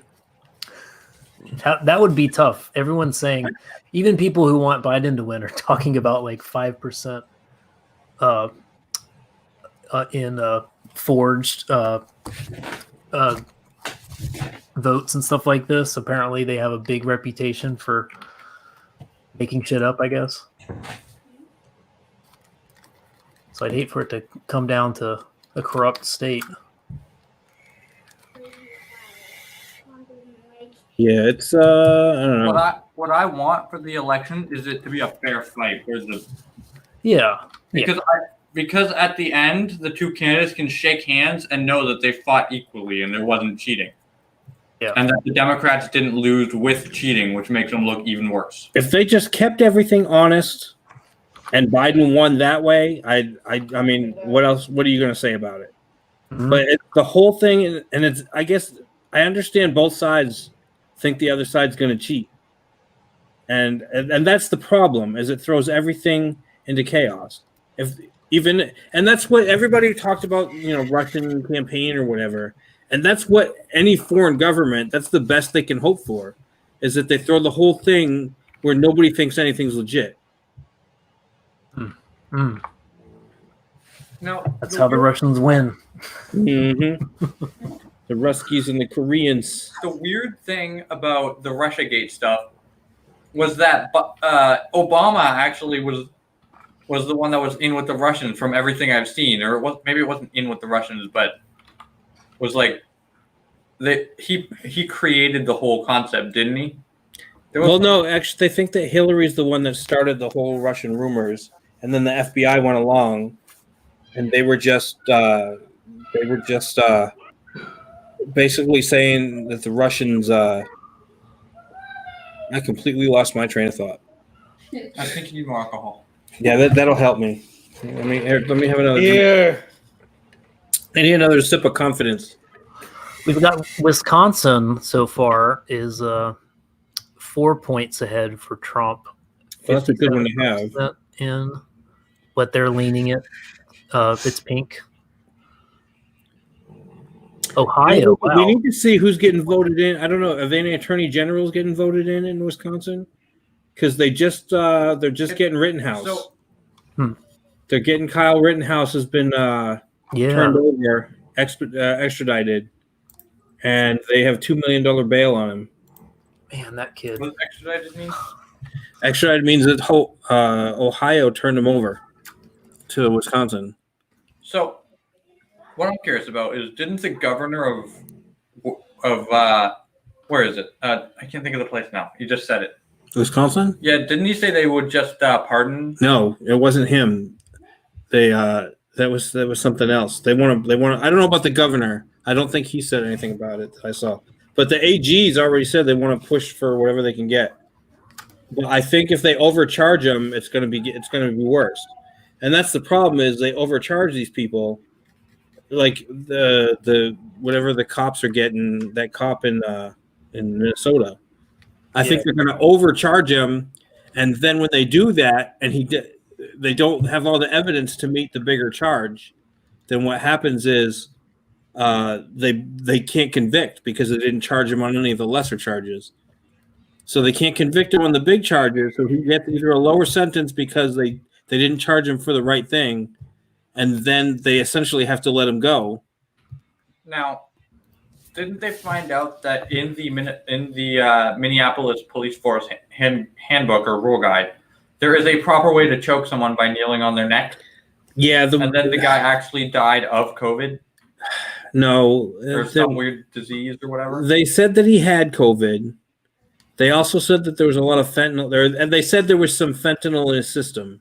I don't know if they said it was enough to kill him, if it was coming down off it, or what the deal was. There was There was something that he did not die. I will say, in my opinion,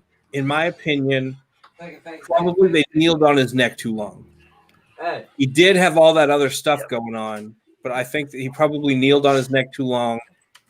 And it's also possible they didn't know what to do with him because because he kept telling him to put me on the ground. I can't breathe. But he was saying I can't breathe from the beginning. Now, didn't there was also the thing where if they had found him in his house dead, they would, and basically, or even basically the same state, they would have just said he'd overdosed on fentanyl or whatever? I don't know. I mean, they have said that, but I don't know. I don't know what the talk screening said. But I can say 8 minutes seems like a long time to kneel on. I'm not saying that he's a big racist or whatever. I'm saying I think he probably overdid it a little bit. I'm not the expert. There was definitely a thing in their guidebook about how to properly do what he was doing. I think what's going to happen is they overcharged him, and they're not going to have they're not going to meet all the standards for that charge, and they're going to have to say, okay, well, he's innocent of that particular charge, when they should have charged him on a lesser charge, and they probably could have gotten him a lot easier. I'm no expert. I think it's probably what's going to happen. So on Kyle Rittenhouse, what's going to happen with him? Don't know. Is he completely screwed for the rest of his life? Probably. Well, I thought I'd read something about him being charged with manslaughter, but it's 3 counts of first-degree murder, so I don't think they can prove that. Yeah, I don't think that'll stick. I don't think it'll stick. There's evidence. That's what they did. They went with the big charges that they can't prove. Yeah. So it'll get thrown out pretty much. When you get a charge, basically there are certain state, like if you get charged for burglary, depending on the state, basically the charge is certain things have to be met. You have to have entered the residence, you've had to have broken in, and depending on the state, like burglary is at night, whereas if it's during the day, it would be called home invasion. So it's two different charges. So theoretically, and like I said, this is basically how the law works. So if you're charged with burglary and they say, okay, he broke into his house and he stole something, but it was during the day, you charged him with burglary. Theoretically, the lawyer could say, well, he wasn't burglarizing because it wasn't at night. And so theoretically, he could get off on the charge. Yep, because they can't redo it after that. That's, yeah. I'm willing to bet that the judge would probably say something about he was still breaking.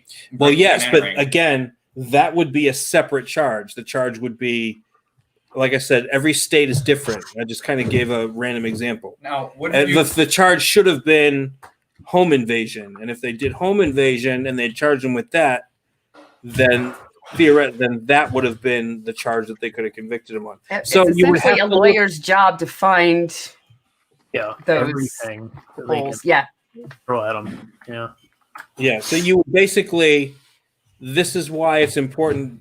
Why it's important to make sure all the charges are correct if you're the attorney general, because you got to make sure that all the standards are met. Otherwise, the defense lawyer is just going to come in. He's going to say, "Look, you didn't meet this particular standard for the charge," and that's probably what's going to happen with Kyle with Rittenhouse. Is they're going to, if they charge him with first-degree murder on everything, the lawyer's just going to tear it up, and then he's going to have to say, "Look, I mean, there's no doubt that he shot them, but at the same time, you can always they're going to push the self-defense thing, and they're going to say, look, first-degree murder was not met based on these standards." That's the way basically the law works. they have footage of him running away from the guy. The guy pulls out a gun. Yeah. And then he hears, or I don't know if he pulls, the first shot is he hears a gun getting shot, so he turns around and shoots out of concern. Who's winning? Yeah, and that so- was just the warning shot, right? That was. Well, you're not allowed. Warning shots aren't Well- allowed. That's Well, the completely guy, verboten. there was a guy who shot a warning shot. There's a guy that shot a shot into the air. I don't know what his deal was. What it appeared there is the guy shoots a I shot into understand the air, and then what- he gets shot directly in the face. I do want to point out that the fact that Kyle just by chance shot a child sex offender in the crotch. that's called divine providence. In didn't a guy who beat up his girlfriend in the arm shot that Yeah. guy in the bicep? Yeah, shot him right. took The out most of second his guy that bicep. he shot, the one guy he shot was a child molester. The second guy he shot was a domestic abuser. I guess he beat up his girlfriend. Yeah. And I'm not sure the other guy did have some kind of charge. I'm not sure exactly what it was. I will say that second guy, the guy that hit him with the skateboard, Yeah. that guy does haunt my existence because that's the picture they showed over and over again of him laying on the ground, grasping his chest. And yeah, he was a domestic abuser, but man, just seeing a guy like curl up and die in front of you over and over and over again on Twitter, that's daunting, man. That's traumatizing. Now, I've grown up with the internet to the point where I'm completely desensitized from that. I was about to say, That's social some media Asian and the internet- death fans here. Jeez. Yeah. Seeing it over the internet, it just doesn't. You say you're desensitized, but I've never shot anybody. Yeah, real life. I I've, would be but desensitized. I can't imagine. I can't never imagine shot law anybody? enforcement if you were to do that doesn't affect you. I can't imagine. Oh no, any- being there is different. I would Yeah. say being there, the reaction would be different. But a lot are just desensitized to seeing it in video clips and stuff like that on the news and on social media because of social media and the spread Yeah. that it gets. Yeah. It's just become a regular thing. On Reddit, there's a subreddit called "Idiots with Guns," and so much of that is someone fucking around with a gun and getting themselves shot and dying on camera. Oh, Well, now it's like it's a public consciousness thing. Now it's CNN with the stuff, you know. Now it's Right. like your parents know about it too. In That's person, what feels different. In person, it's like I would not feel the same about it as I do just from seeing it on the internet over and you and over. should always be worried that you have to that you might have to take somebody's Tickets life. again. I joke around. I say stuff like, "Oh, if one of these freaking Antifa guys showed up at my house, I'd blah blah blah." Do all this.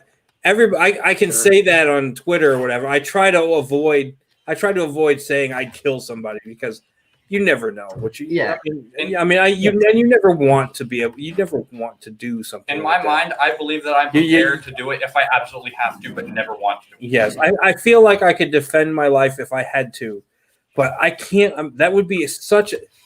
Imagine this scenario: one of these guys is all dressed in black with the mask on, and he decides he's going to take a step onto your property, and you know that the dude is one of these a-holes from Antifa, and there's a big mob of people outside.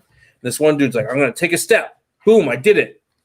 And then you're like, man, you can't really do anything because the guy's not in your life. Technically, you can say, "Oh yeah, he invaded my property," and you can talk a big game. But are you really willing to take that guy's life because he stuck his toe on your property, or he took that one step and now he's all on your property, and then he decides, "I'm going to take another step," and he just takes that other step and stops. All the scenarios in your head is a group charges you and you're just going to open up on them. Boom, boom, boom, boom, boom.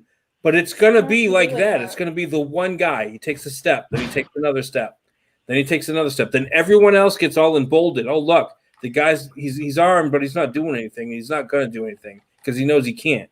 So now everybody else decides to take a step. And then it gets to a point where it's like, what do you do? What am I going to do?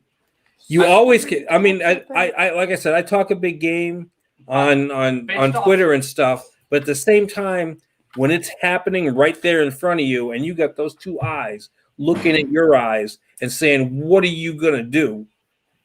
And the guy's got nothing in his hand. He's just a guy. But a whole mob of people behind him can do you and your family and your property damage.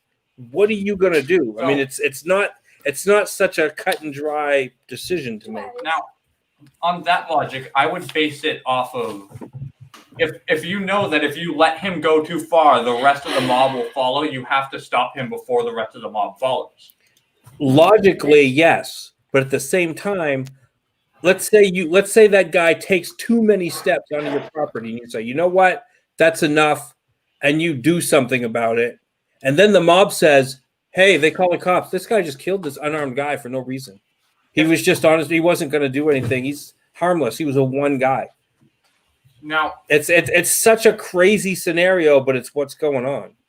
There's also theoretically, you could have security cameras on your property that could counteract that point, right? It doesn't matter because the security they'll just interpret the security camera the other way. Security camera, they can say, look, see, he shot an unarmed guy.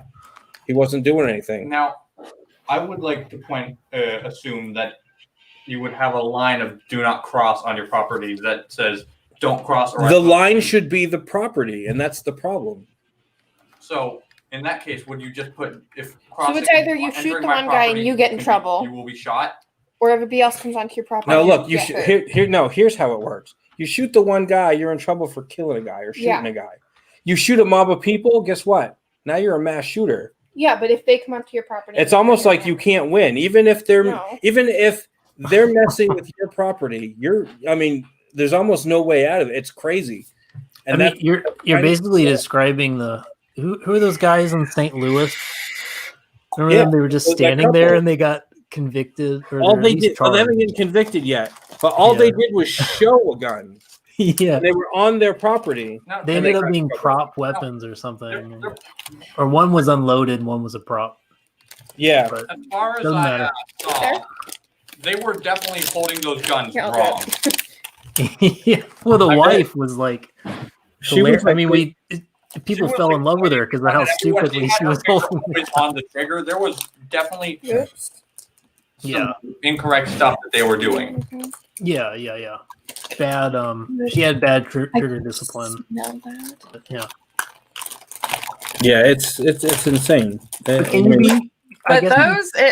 those people didn't just step on their property. They tore down gates. Yeah, they broke down a gate. It was a shit. gated community. I don't know if the gate was technically their property or I don't know how it works because it was a gated community. I assume they pay some kind of HOA or whatever to maintain everything.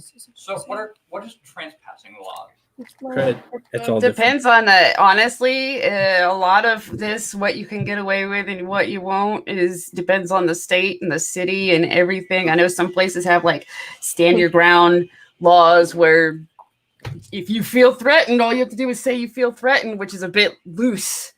I think. So I feel threatened. As long as enough people hear you say that, you could probably kill someone and get away with self-defense. No, there's still. I mean, it seems like it seems not in like 2020. it's now I don't know. Yeah, I was gonna say not anymore. Well, either way, no matter how right you are, there's gonna be a riot. So yeah, exactly. I mean, it's Kyle Rittenhouse. I guess back in the day, back in the day, it used to be a lot. At least it seems like it today.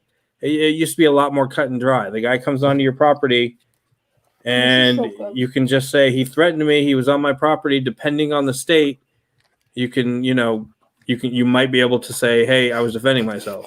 Now, ideally, with a mob, you could argue that the best charge is self-defense. Like these. And if they're It's even harder because it seems like it's so vague. All the property.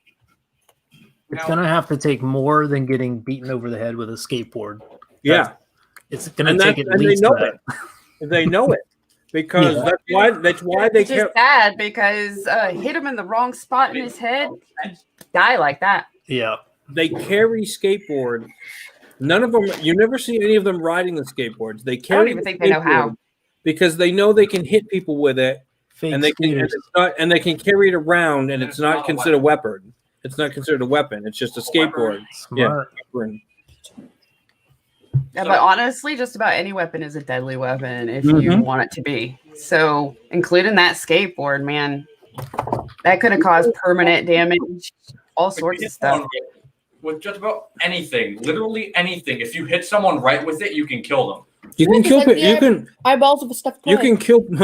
I saw. What was that movie? Once Upon a Time in Hollywood. Has anybody seen that one? Oh yeah. The one scene, the Bruce Lee scene, where Bruce Lee's like, "My hands are registered weapons. If I kill you, I can go to jail." And he's like, "Anybody that kills somebody by accident with their hands is still going to jail. It's called manslaughter." That was great. Yeah, that was one of the better movies of 2019, I think. All right, well, Cal, I guess you said you got to go. Oh yeah, even I though want to roll the private chat, you interrupted. So I don't want to interrupt in the video, but since you brought it up, I got to get going. But all right, hey, thanks for awesome. Everybody, check out Shinobi Sasquatch. It's a really good book, and I don't know how you guys are going to figure who gets the extra comic. Have you worked that out yet? What do you mean? The you and Monster MD, the collaboration. I need to figure out. I need to find out from Vaughn who got it from his campaign, and then give it to everyone else, and then pay him for the difference. I don't know, dude. This is my first time. I'm totally in the dark, and if I had it to do again, I wouldn't do a crossover because it's such a freaking mess logistically. But yeah, well, everyone who backed one or both books will get a free comic, but I don't know how that's working out. Just go every other person, and then have him do every other person. Well, I think he's already into it, so I don't. So anyway, everybody check out Shinobi Sasquatch in the chat if you haven't already. It's one of the best. It looks freaking awesome, and thank you, Cal, for coming on. What's your prediction for the end of the night? My prediction is I'll be completely, totally plastered. That is the best possible prediction the best possible outcome. And I will be asleep before anyone knows. I don't know. My anxiety is killing me, dude. I'm like, I started drinking like an hour before normal tonight, and I don't know. I mean, everyone's saying like, who cares? Whoever wins, it's going to be the same. But I don't think that. I think it's going to be different. I think that it's that little girl headset you're wearing. Yeah. That's causing my daughter broke I had a really sweet Star Wars what do you call it? I'm not a big Star Wars fan, but I had the headphones. Like Mhm. if you're like a Jedi, not a Jedi, but if you're like a rebel, you know, it had like the symbol and it was orange and it was really cool and it went with my vest and everything. And my daughter broke those. So I'm Yoda ears, green with Yoda ears. yeah. So I'm using her pink ones for now until I get my own. But I haven't been. I mean, honestly, I hate streaming, so I haven't bought any new earphones. I hate the sound of my own voice, and I hate the idea that someone else is listening to me talking. So I don't go on streams very much. Mm-hmm. So I haven't invested in new earphones, but I should probably do that. You know, someday. So anyway. All right. Well, hey, thanks for showing up. We appreciate it. Yeah, thanks for having me, man. Appreciate it. All right, you take it easy. You too. Bye, guys. Bye-bye. Yep. See ya.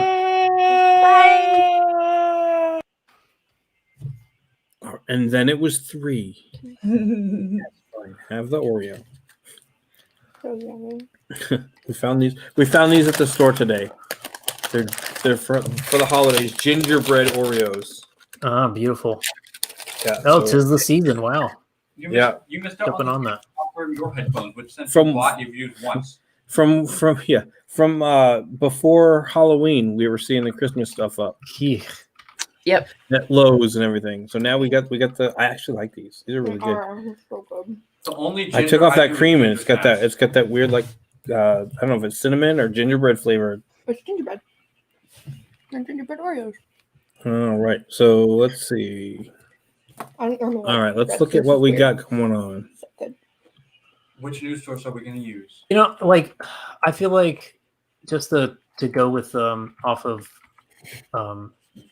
Shinobi Sasquatch guys point. I mean, these two presidential candidates are very different, but like no, it's going to be interesting. Like I kind of think that like none of us disappear if our candidate loses. Like everyone's going to be pretty active and loud, I think, to make sure that power is as balanced as possible. I think is the thought that I have. And if people like us are on the back foot and more on the defense than we have been, even though it honestly feels like we've been on the defense for That's a win, right? forever. 48 to 50. Yeah. Oh. Yeah. So so like we're just prepared. Like I feel like we've been through 4 years of boot camp. You can call it this.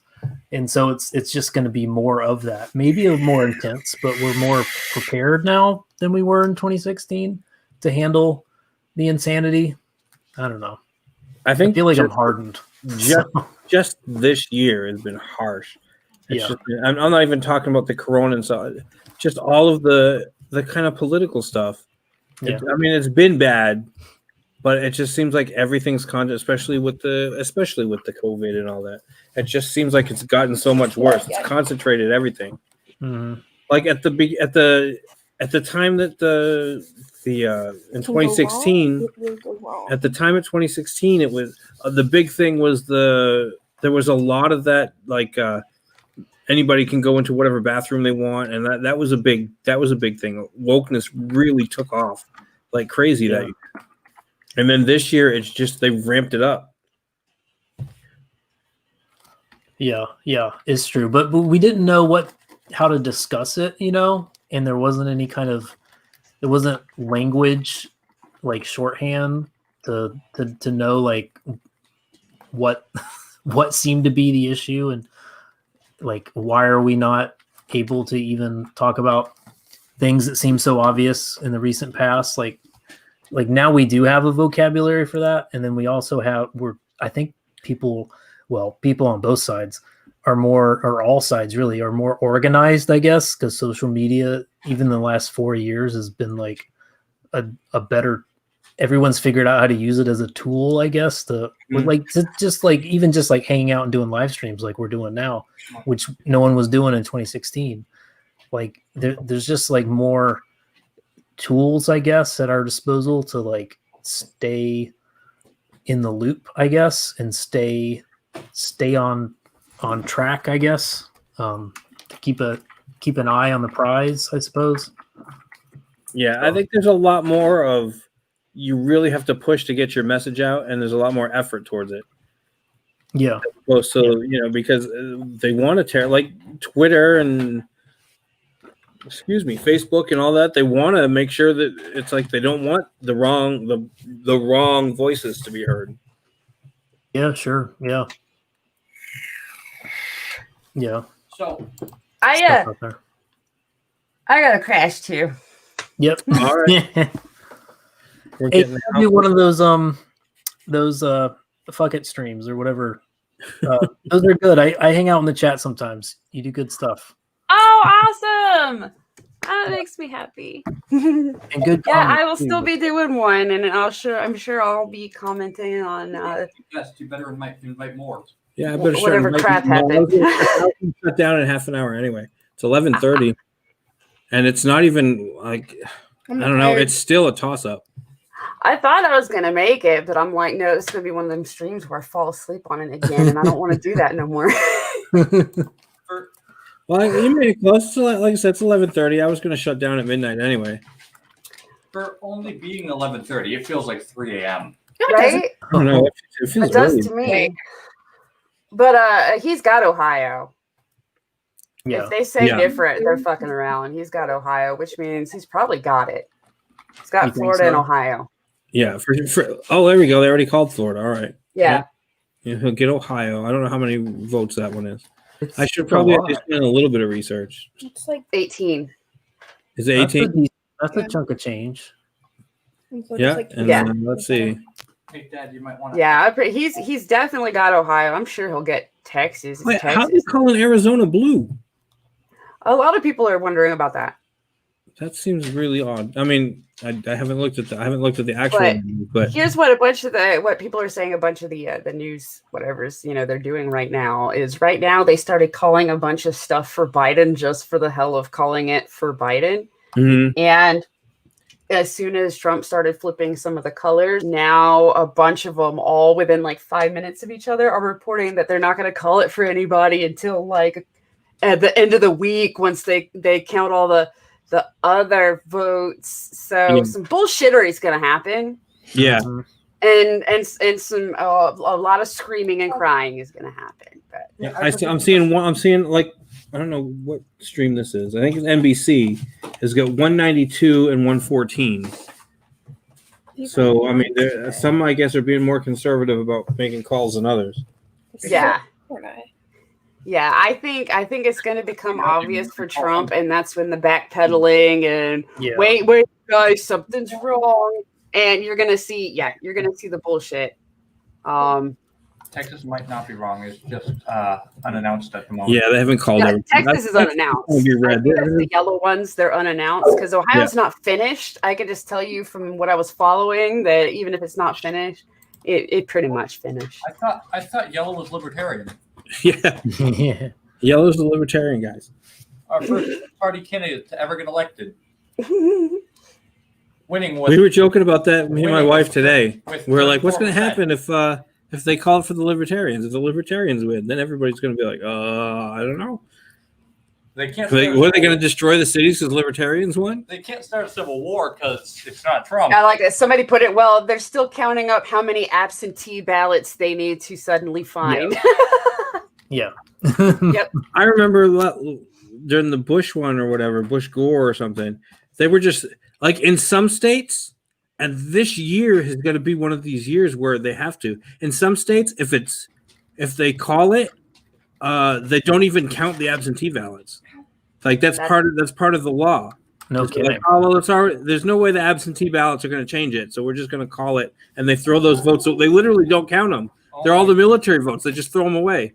Wow. Yeah, and that's I don't know which states do. I think it was Florida. They were talking about that for during it's Bush always Gore.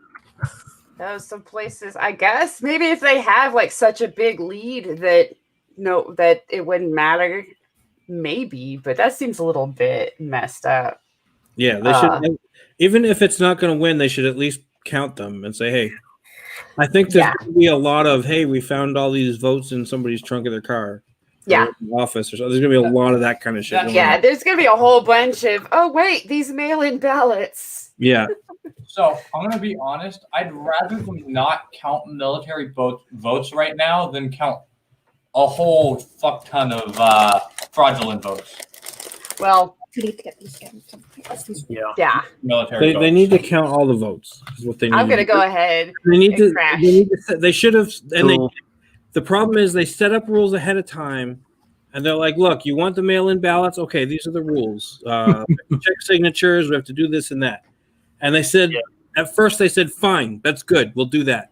And then once it started not going their way, or they started cheating or something, I mean, you don't know. Something started happening and it wasn't going their way, and they didn't like, because they ended up throwing out a bunch of ballots, like because they were saying, "Oh, we can't verify their signature, we can't do this, or we can't do that," or there's no postmark.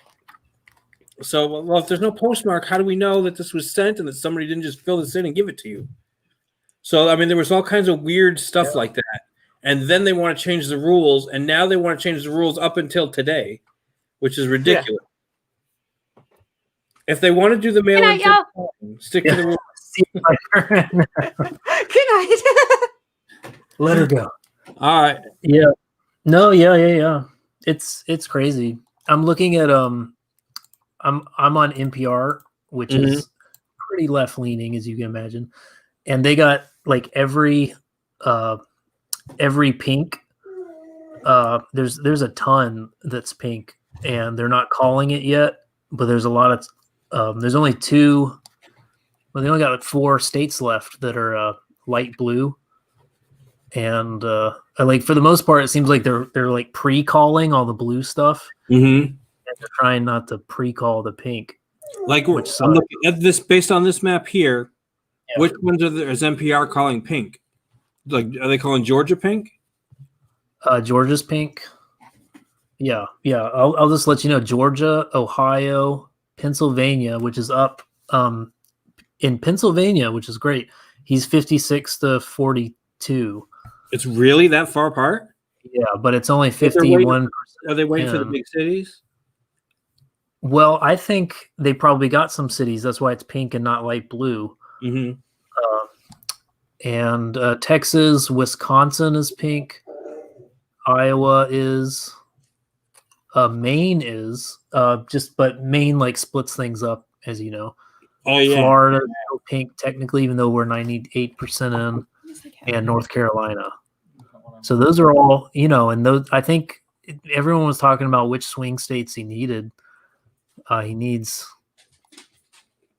think he needs Georgia, which he's gonna get because he's 9 points ahead. He needs probably North Carolina. He needs Pennsylvania, but he's like 6 or 8 points ahead in all of those. So it's only Arizona and Minnesota really that are going blue, which is interesting. I show Montana is gray. Oh, I guess they haven't received those. I can't imagine that one's going to turn blue. Now, interestingly enough, whatever you're doing, Dad, is ignoring ads because this has ad eligibility on it. I don't know. All I know is that they're probably ad free. No. This has the ability to get ads and should be getting ads. No, but probably they turned it off because nobody wants to watch ads during their, Get those ads out of here. Yeah. I just think that you haven't gotten any because the way it looks like they have it set up so that anybody viewing can get ads, and they're. So how did the Illuminati get my stream? I'll open up your stream, and it's part of whatever Google's doing. This happened before the X-Files stuff, which really blows my mind. Let's see here. Nevada. I'm trying to find Nevada.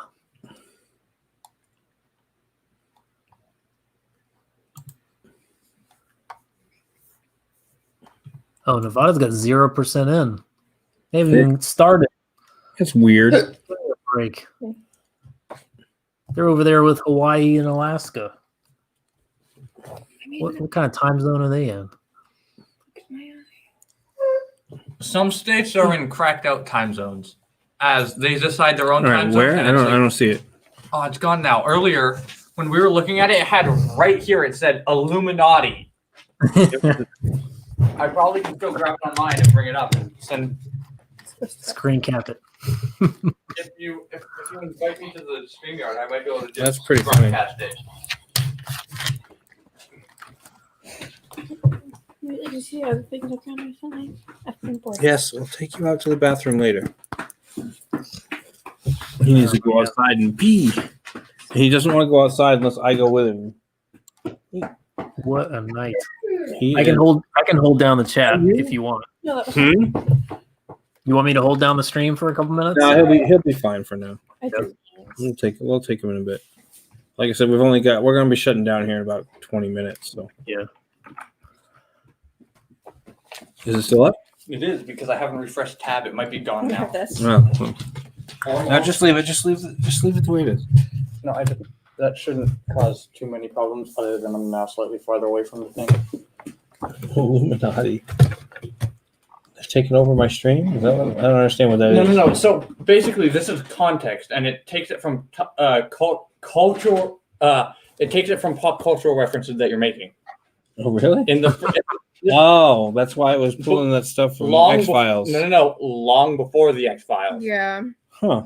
Like your stream had just started 30 minutes, probably like 7 minutes ago when I opened it up. And that's when this appeared. Oh, I forgot I drew Let's this. see. And this. Didn't I do this yesterday? I don't remember. Oh, right. So nothing's changed just yet. But that's, What's the name of the stream again? It's the Indie Days. It's the 10th annual Indie Days Poorly Informed. Is that what it is? That's it. That might be the thing. The Poorly Informed Election Night Special 2020. And it might have just went Illuminati. Why not? That's funny. Oh, so they tagged you with a conspiracy theorist or something? Is that what's going on? Yeah. It's the. I guess that's how it got tagged. I have no clue if that's actually. It's interesting. That's for Let's sure. right click. Why am I saying this? Open a new tab. Let's. All right, here you go. Here's why you're seeing this. Information panel giving topical context. So that's funny. You know what this means? The election has been rigged from the beginning. Yeah, I'm sure. Yeah. And everything, the entire world has been run by the Illuminati, and we didn't know. Ow, dog. I know you want to be on camera, but you need to not hurt us in the process. No, he needs to pee. Can you go take him out? No, Oh, no, I can't. Behind there. You are his person. You must do the out. He doesn't go out with us. Okay, him is the unwinding. She's right there. All right. Was it Oh, she's on when the you floor. search Yeah. for watch related videos related to topics prone to misinformation, Oh yeah, we were definitely misinforming people all night. such as the moon landing, you may see an information panel at the top of your search with results under a video you're watching. Information panels show basic background info sourced from independent third-party partners to provide more context on a topic. Amazing. All right, so does this mean that your stream is promoted by the dog. Illuminati, or does it mean that you're connected to the Illuminati? I And can't. Google- I'm not at liberty to say. Did you do a And- blood Hey, sacrifice come on. to the Illuminati? I caught your cup. Nice. I mean, it's pretty. It's a good. If you can get that endorsement, that's I need to get the Illuminati to endorse my comic. yeah. Or maybe you already have. Shortcut to Maybe. success there. For anybody in the chat that doesn't know, Matt has a comic called Kyrie, which is Which now now on mentioned Indiegogo. Actually, I got Kyrie too. Is it still open? Yeah, I got a couple more books to fulfill. I'm wrapping things up this week, and then I just gotta figure out if I sell on like my website or just close it down for a few months while I get the next campaign going. Might just do that. I got How's- it. I haven't read it yet. Oh, but you got it. Oh, thanks. I'm ready. I do want to read it. I just haven't gotten around to it. I mean, everyone's busy right now. How's Oddity? Is that all- Oddity it's doing good. He's turning in pages as he does them. He's doing. I think it takes him something like 30 hours to do a page. Damn. Yeah. Yeah. So he works on it. As he does it, he's posting updates. Make sure you're following. I'll post it in the chat. Make sure you're following Sweens. Sweens _7. I think. Let's do that. At Sweens. There's a lot of detail on those things. Yeah, he's pretty detailed. _. I need to get some more pages for recolor. 07. I think that's right. I'm gonna double check on that before I post that. Yeah, at Sweens _07. He's the artist and the guy who created the character. And follow him, and he'll as he does it, he likes to post the early line work when it comes in. All right, take it easy, drunk Ed. He's taking off too. Looks like we're getting to that midnight time. Isn't he? He's like British or something, right? Sweens? No, he's from Ohio, I think. Drunk Ed, isn't he? Drunk Ed? Oh, I don't know. No, I think he said he was from Pennsylvania. He says he's from the Pittsburgh area. He's a reenactor. Oh, yeah. I guess he was dressed up as like a World War One soldier or something. I guess I just thought he was British. Yeah, seems like a cool guy. Yeah. So let's see. We'll go. I'll take it right to midnight, and we'll call whatever the last numbers are according to Fox News. We'll see if your numbers, the NPR numbers, are different. Trump's 166 now. And what did he pick up? Are you serious? They're still giving him 118. They won't give him an inch on NPR. Fox News gives him 166. I'm looking at the 114 on NBC and 192 for Biden. So they're holding back on them on NBC. So everybody's giving different numbers. That's hilarious. This must be the most left leaning I'm looking at then, because this is saying 209 to 118 right now for Biden with the same numbers. It's just brilliant the way they. I don't know. You on that? I have direct link from your tab. Hold on. Was it 538? Is that what's called? What's the big polling site? 538.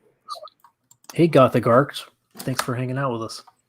Let's see. He came for the fake news. Yeah.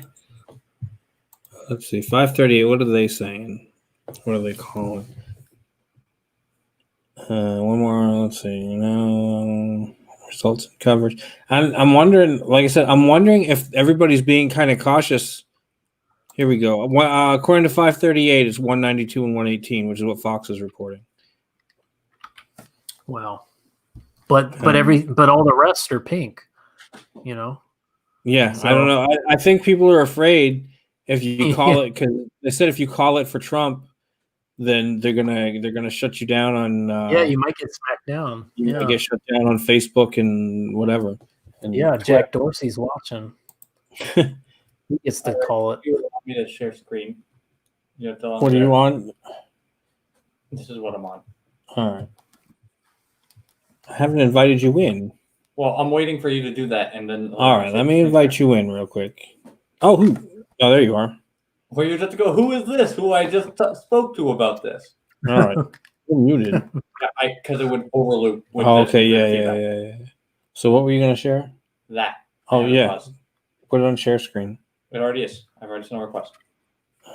There it is. Yeah, this is the Illuminati on our screen. Oh my goodness. I love that. And if I click this, I'll have a new tab. Gothic Arch, they're calling it. They're actually a couple of them. Like, Fox News definitely called it for Florida. I think that's probably kind of an easy win. Now I don't have like 30. All of New England stuff set up. So all of New England and Maine is striped, but this race doesn't. This map doesn't show a stripe. Maine does their thing really simple. They split up their electoral votes. Repost that now that I'm done. Let me see. Yeah, Florida's still 98% in, and Trump is 4 points ahead, but they won't give it to him. Yeah. With 2% left. What's the 2% gonna do, guys? I know, right? And it's 2%'s got to be in one of those like rural places, right? I would think. Yeah, sure. Probably Yeah. doesn't have enough to overcome Dade County. Yeah, which apparently, the Cubans don't like socialism. Who knew? Yeah, it's crazy. It's insane. Who would have thought that they just left that socialism and to come back and join more socialism? Yeah. It's amazing that they're not okay with it. Let's see. Do they have any? Someone was saying the 1619 Project lady Mhm. was already tweeting about we're going to have a talk about these white Cubans and how they're we're going to have to distinguish between white Cubans who vote for Trump and all the Latinx people who don't. Like, we're going to have to. So basically, race, I think, is like a political, economic term now. It's not like Mhm. it has nothing to do with your ethnicity or origin or culture. Like, it's just. Yeah, they don't do diversity of thought. It's only diversity of melanin. Oh, he's whining. I think he wants to come in. Now, the really interesting thing is you can be white black or black white now. You can be like super white, live in Mexico, and look like a white guy, but be totally Mexican, and they'll call you a white guy.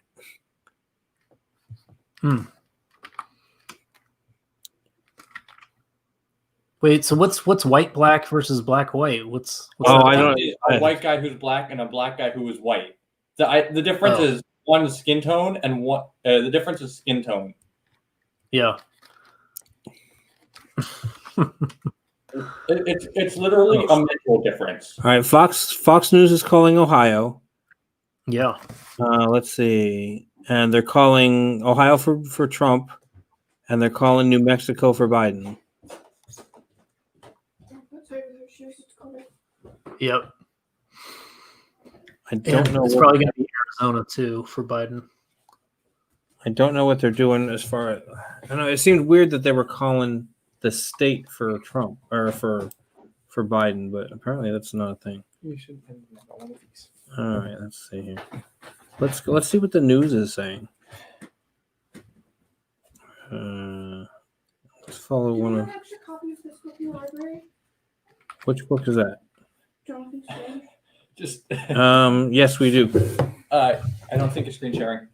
No, I'm not. I just had to put it on there. Let me see here. Let's see. Let's see what the numbers are looking like. Can you add another screen share? I don't know. I'm no longer in StreamYard, so I can't help. Let's see what they're calling. Yeah, what they got? Everyone, it is now 8 p.m. Eastern time, and a number of people have closed their polls just in the last couple of minutes. Illinois, Massachusetts, Michigan, Missouri, New Jersey, Pennsylvania, Tennessee, Texas. Wait, New Oklahoma, Jersey is its own and state? of course, many other states, especially in the West, still have their polls open. But if the current trend continues, and there is every expectation that it will, this is going to be perhaps an historic night for Ronald Reagan because he is running a very. All right, so it looks like Reagan's going to win. He is winning Reagan Nation right there. Handily. First. He's going to win pretty easily. It looks like. Nobody saw that one coming. right now to Ronald Reagan's column. The state of New Those Hampshire. young Republicans, you got to watch out We're for going them. to have another one of these 10th annual NDA Full Informed Election Night specials next year. Well, it's annual, so we have to do the election. We have to do it every year. Yeah, it's going to be the 11th. But no. This is the 10th one this year, so it's 10 annually. All right, they're calling Kansas for. Okay, they're calling Kansas for.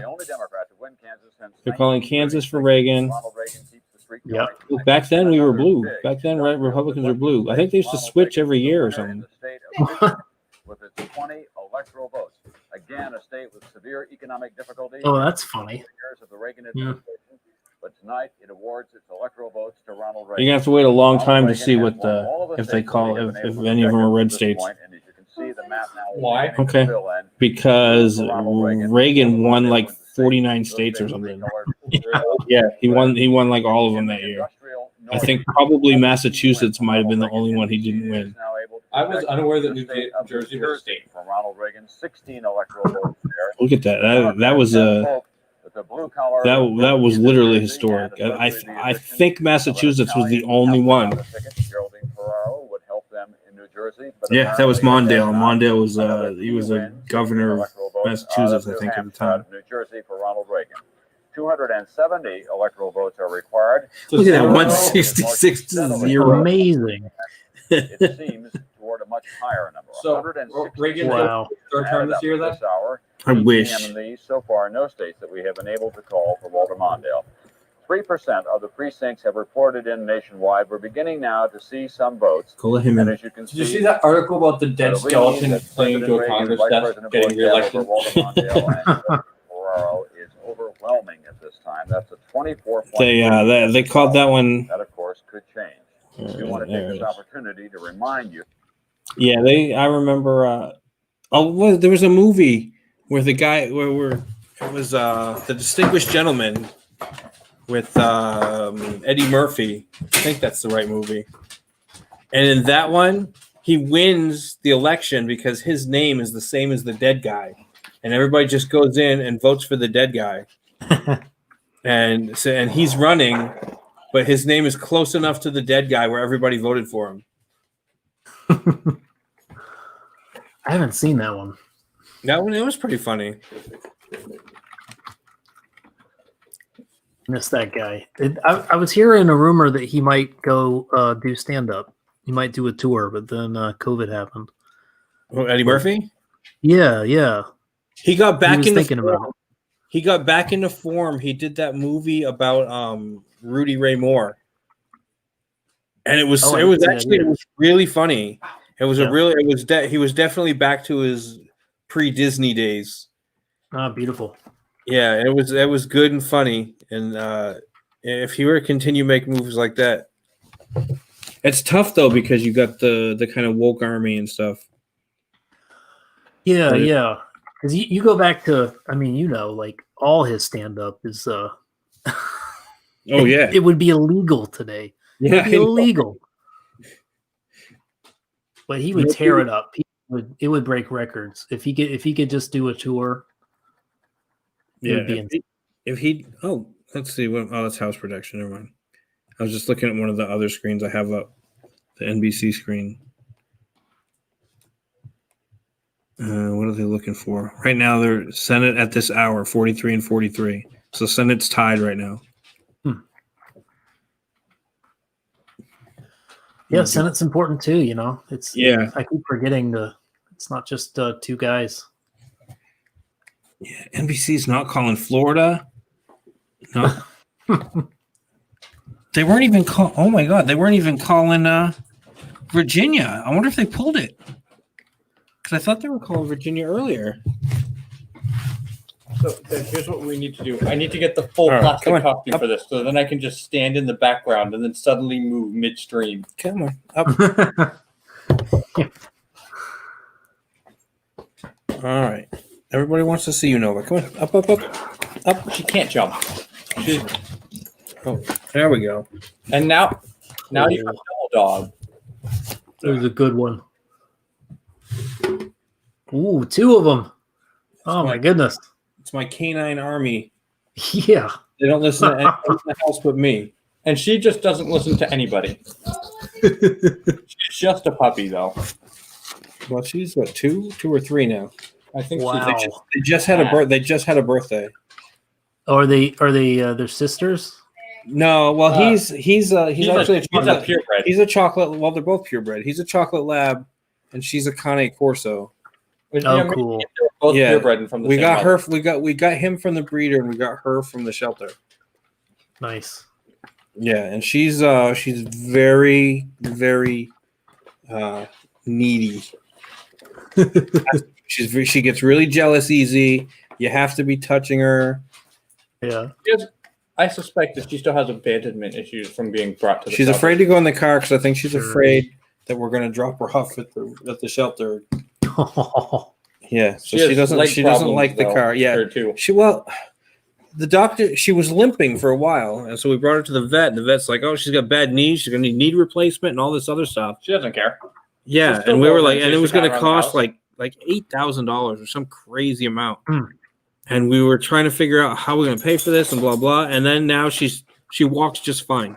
I think she's still doing it. I don't know. Think that she got Walked it off. Yeah, exactly. So basically, that's what it is. She walked it off. She just got so used to it that now it's that it doesn't. She just powers through it because she runs like a freaking greyhound. which is really concerning considering what she was diagnosed with was splitting of the tendons downwards down her Yeah, leg. it was essentially the terrible. ACL, except for a dog. Yeah, It was a severe thing, and she just walked it off. Yeah. Eventually, she just didn't bother her anymore. And Yeah, I don't maybe know if she that figured hurt out her, she was compensated with her yeah. gait or something, and Yeah, just kind of. I mean, our chocolate lab could break a bone and just wag his tail and pretend it doesn't happen. Yeah, he got hit by a car when he was like 6 or 9 months old or something. I mean, it didn't like smash right into him. It stopped and just kind of, pushed him over. But I mean, he still got hit by a car, and he's Yeah, fine. it counts. But he's got, I think he's got arthritis or something now because he's 6 and stiff as hell. Yeah, and he walks all stiff-legged, getting up there. Yep, happens to the best of us. Yeah. All right. Let's see. All right. It's midnight now. Let's give the final numbers here. Final numbers according to. That's not Fox News. No, I think that'll work just fine, though. Yeah. Is that Bob Ross? Are we getting Bob Ross for president? No. All right. Let's give the final numbers and then. I really want low quality Bob Ross for president. Yes. Okay. Let me see here. Final numbers. 19. Where is it? It's me. There it is. That's 538. Here we go. 2020. Fox News as of this moment, midnight. Drum roll. 227 to 204 Biden, but we're still waiting on Montana. Ooh, 204. That's a lot. We're still waiting on Montana. We're still waiting on Pennsylvania. Iowa's likely going to go for him. I think there's a lot of North Carolina probably will. Georgia, I'm not sure what Georgia's going to do, but he'll probably take North Carolina. Probably more than likely Montana. They're still not calling Nevada, which is I thought Nevada was going to go, but he'll probably Montana, Iowa, and North Carolina for sure. I think he's going to take. So what I'm curious about is if we have North and South Carolina, why isn't Trump putting East and West Carolina? I don't know. Same reason. I don't know. He's got West Virginia. But where's East Virginia? I don't know. Well, we're East Virginia. No, we're just Virginia. So that means there have to be a Virginia more east of us. All right. Let me see here. So, yeah, I don't know. And even Virginia, well, no. Virginia, all the rural areas vote red, but all the city areas vote blue. So they probably outnumbered in one Virginia. Yeah, so we're waiting. All right. So as of right now, the score is 227 to 204. Trump has actually closed the gap a little bit. Why don't you grab a couple others and average them?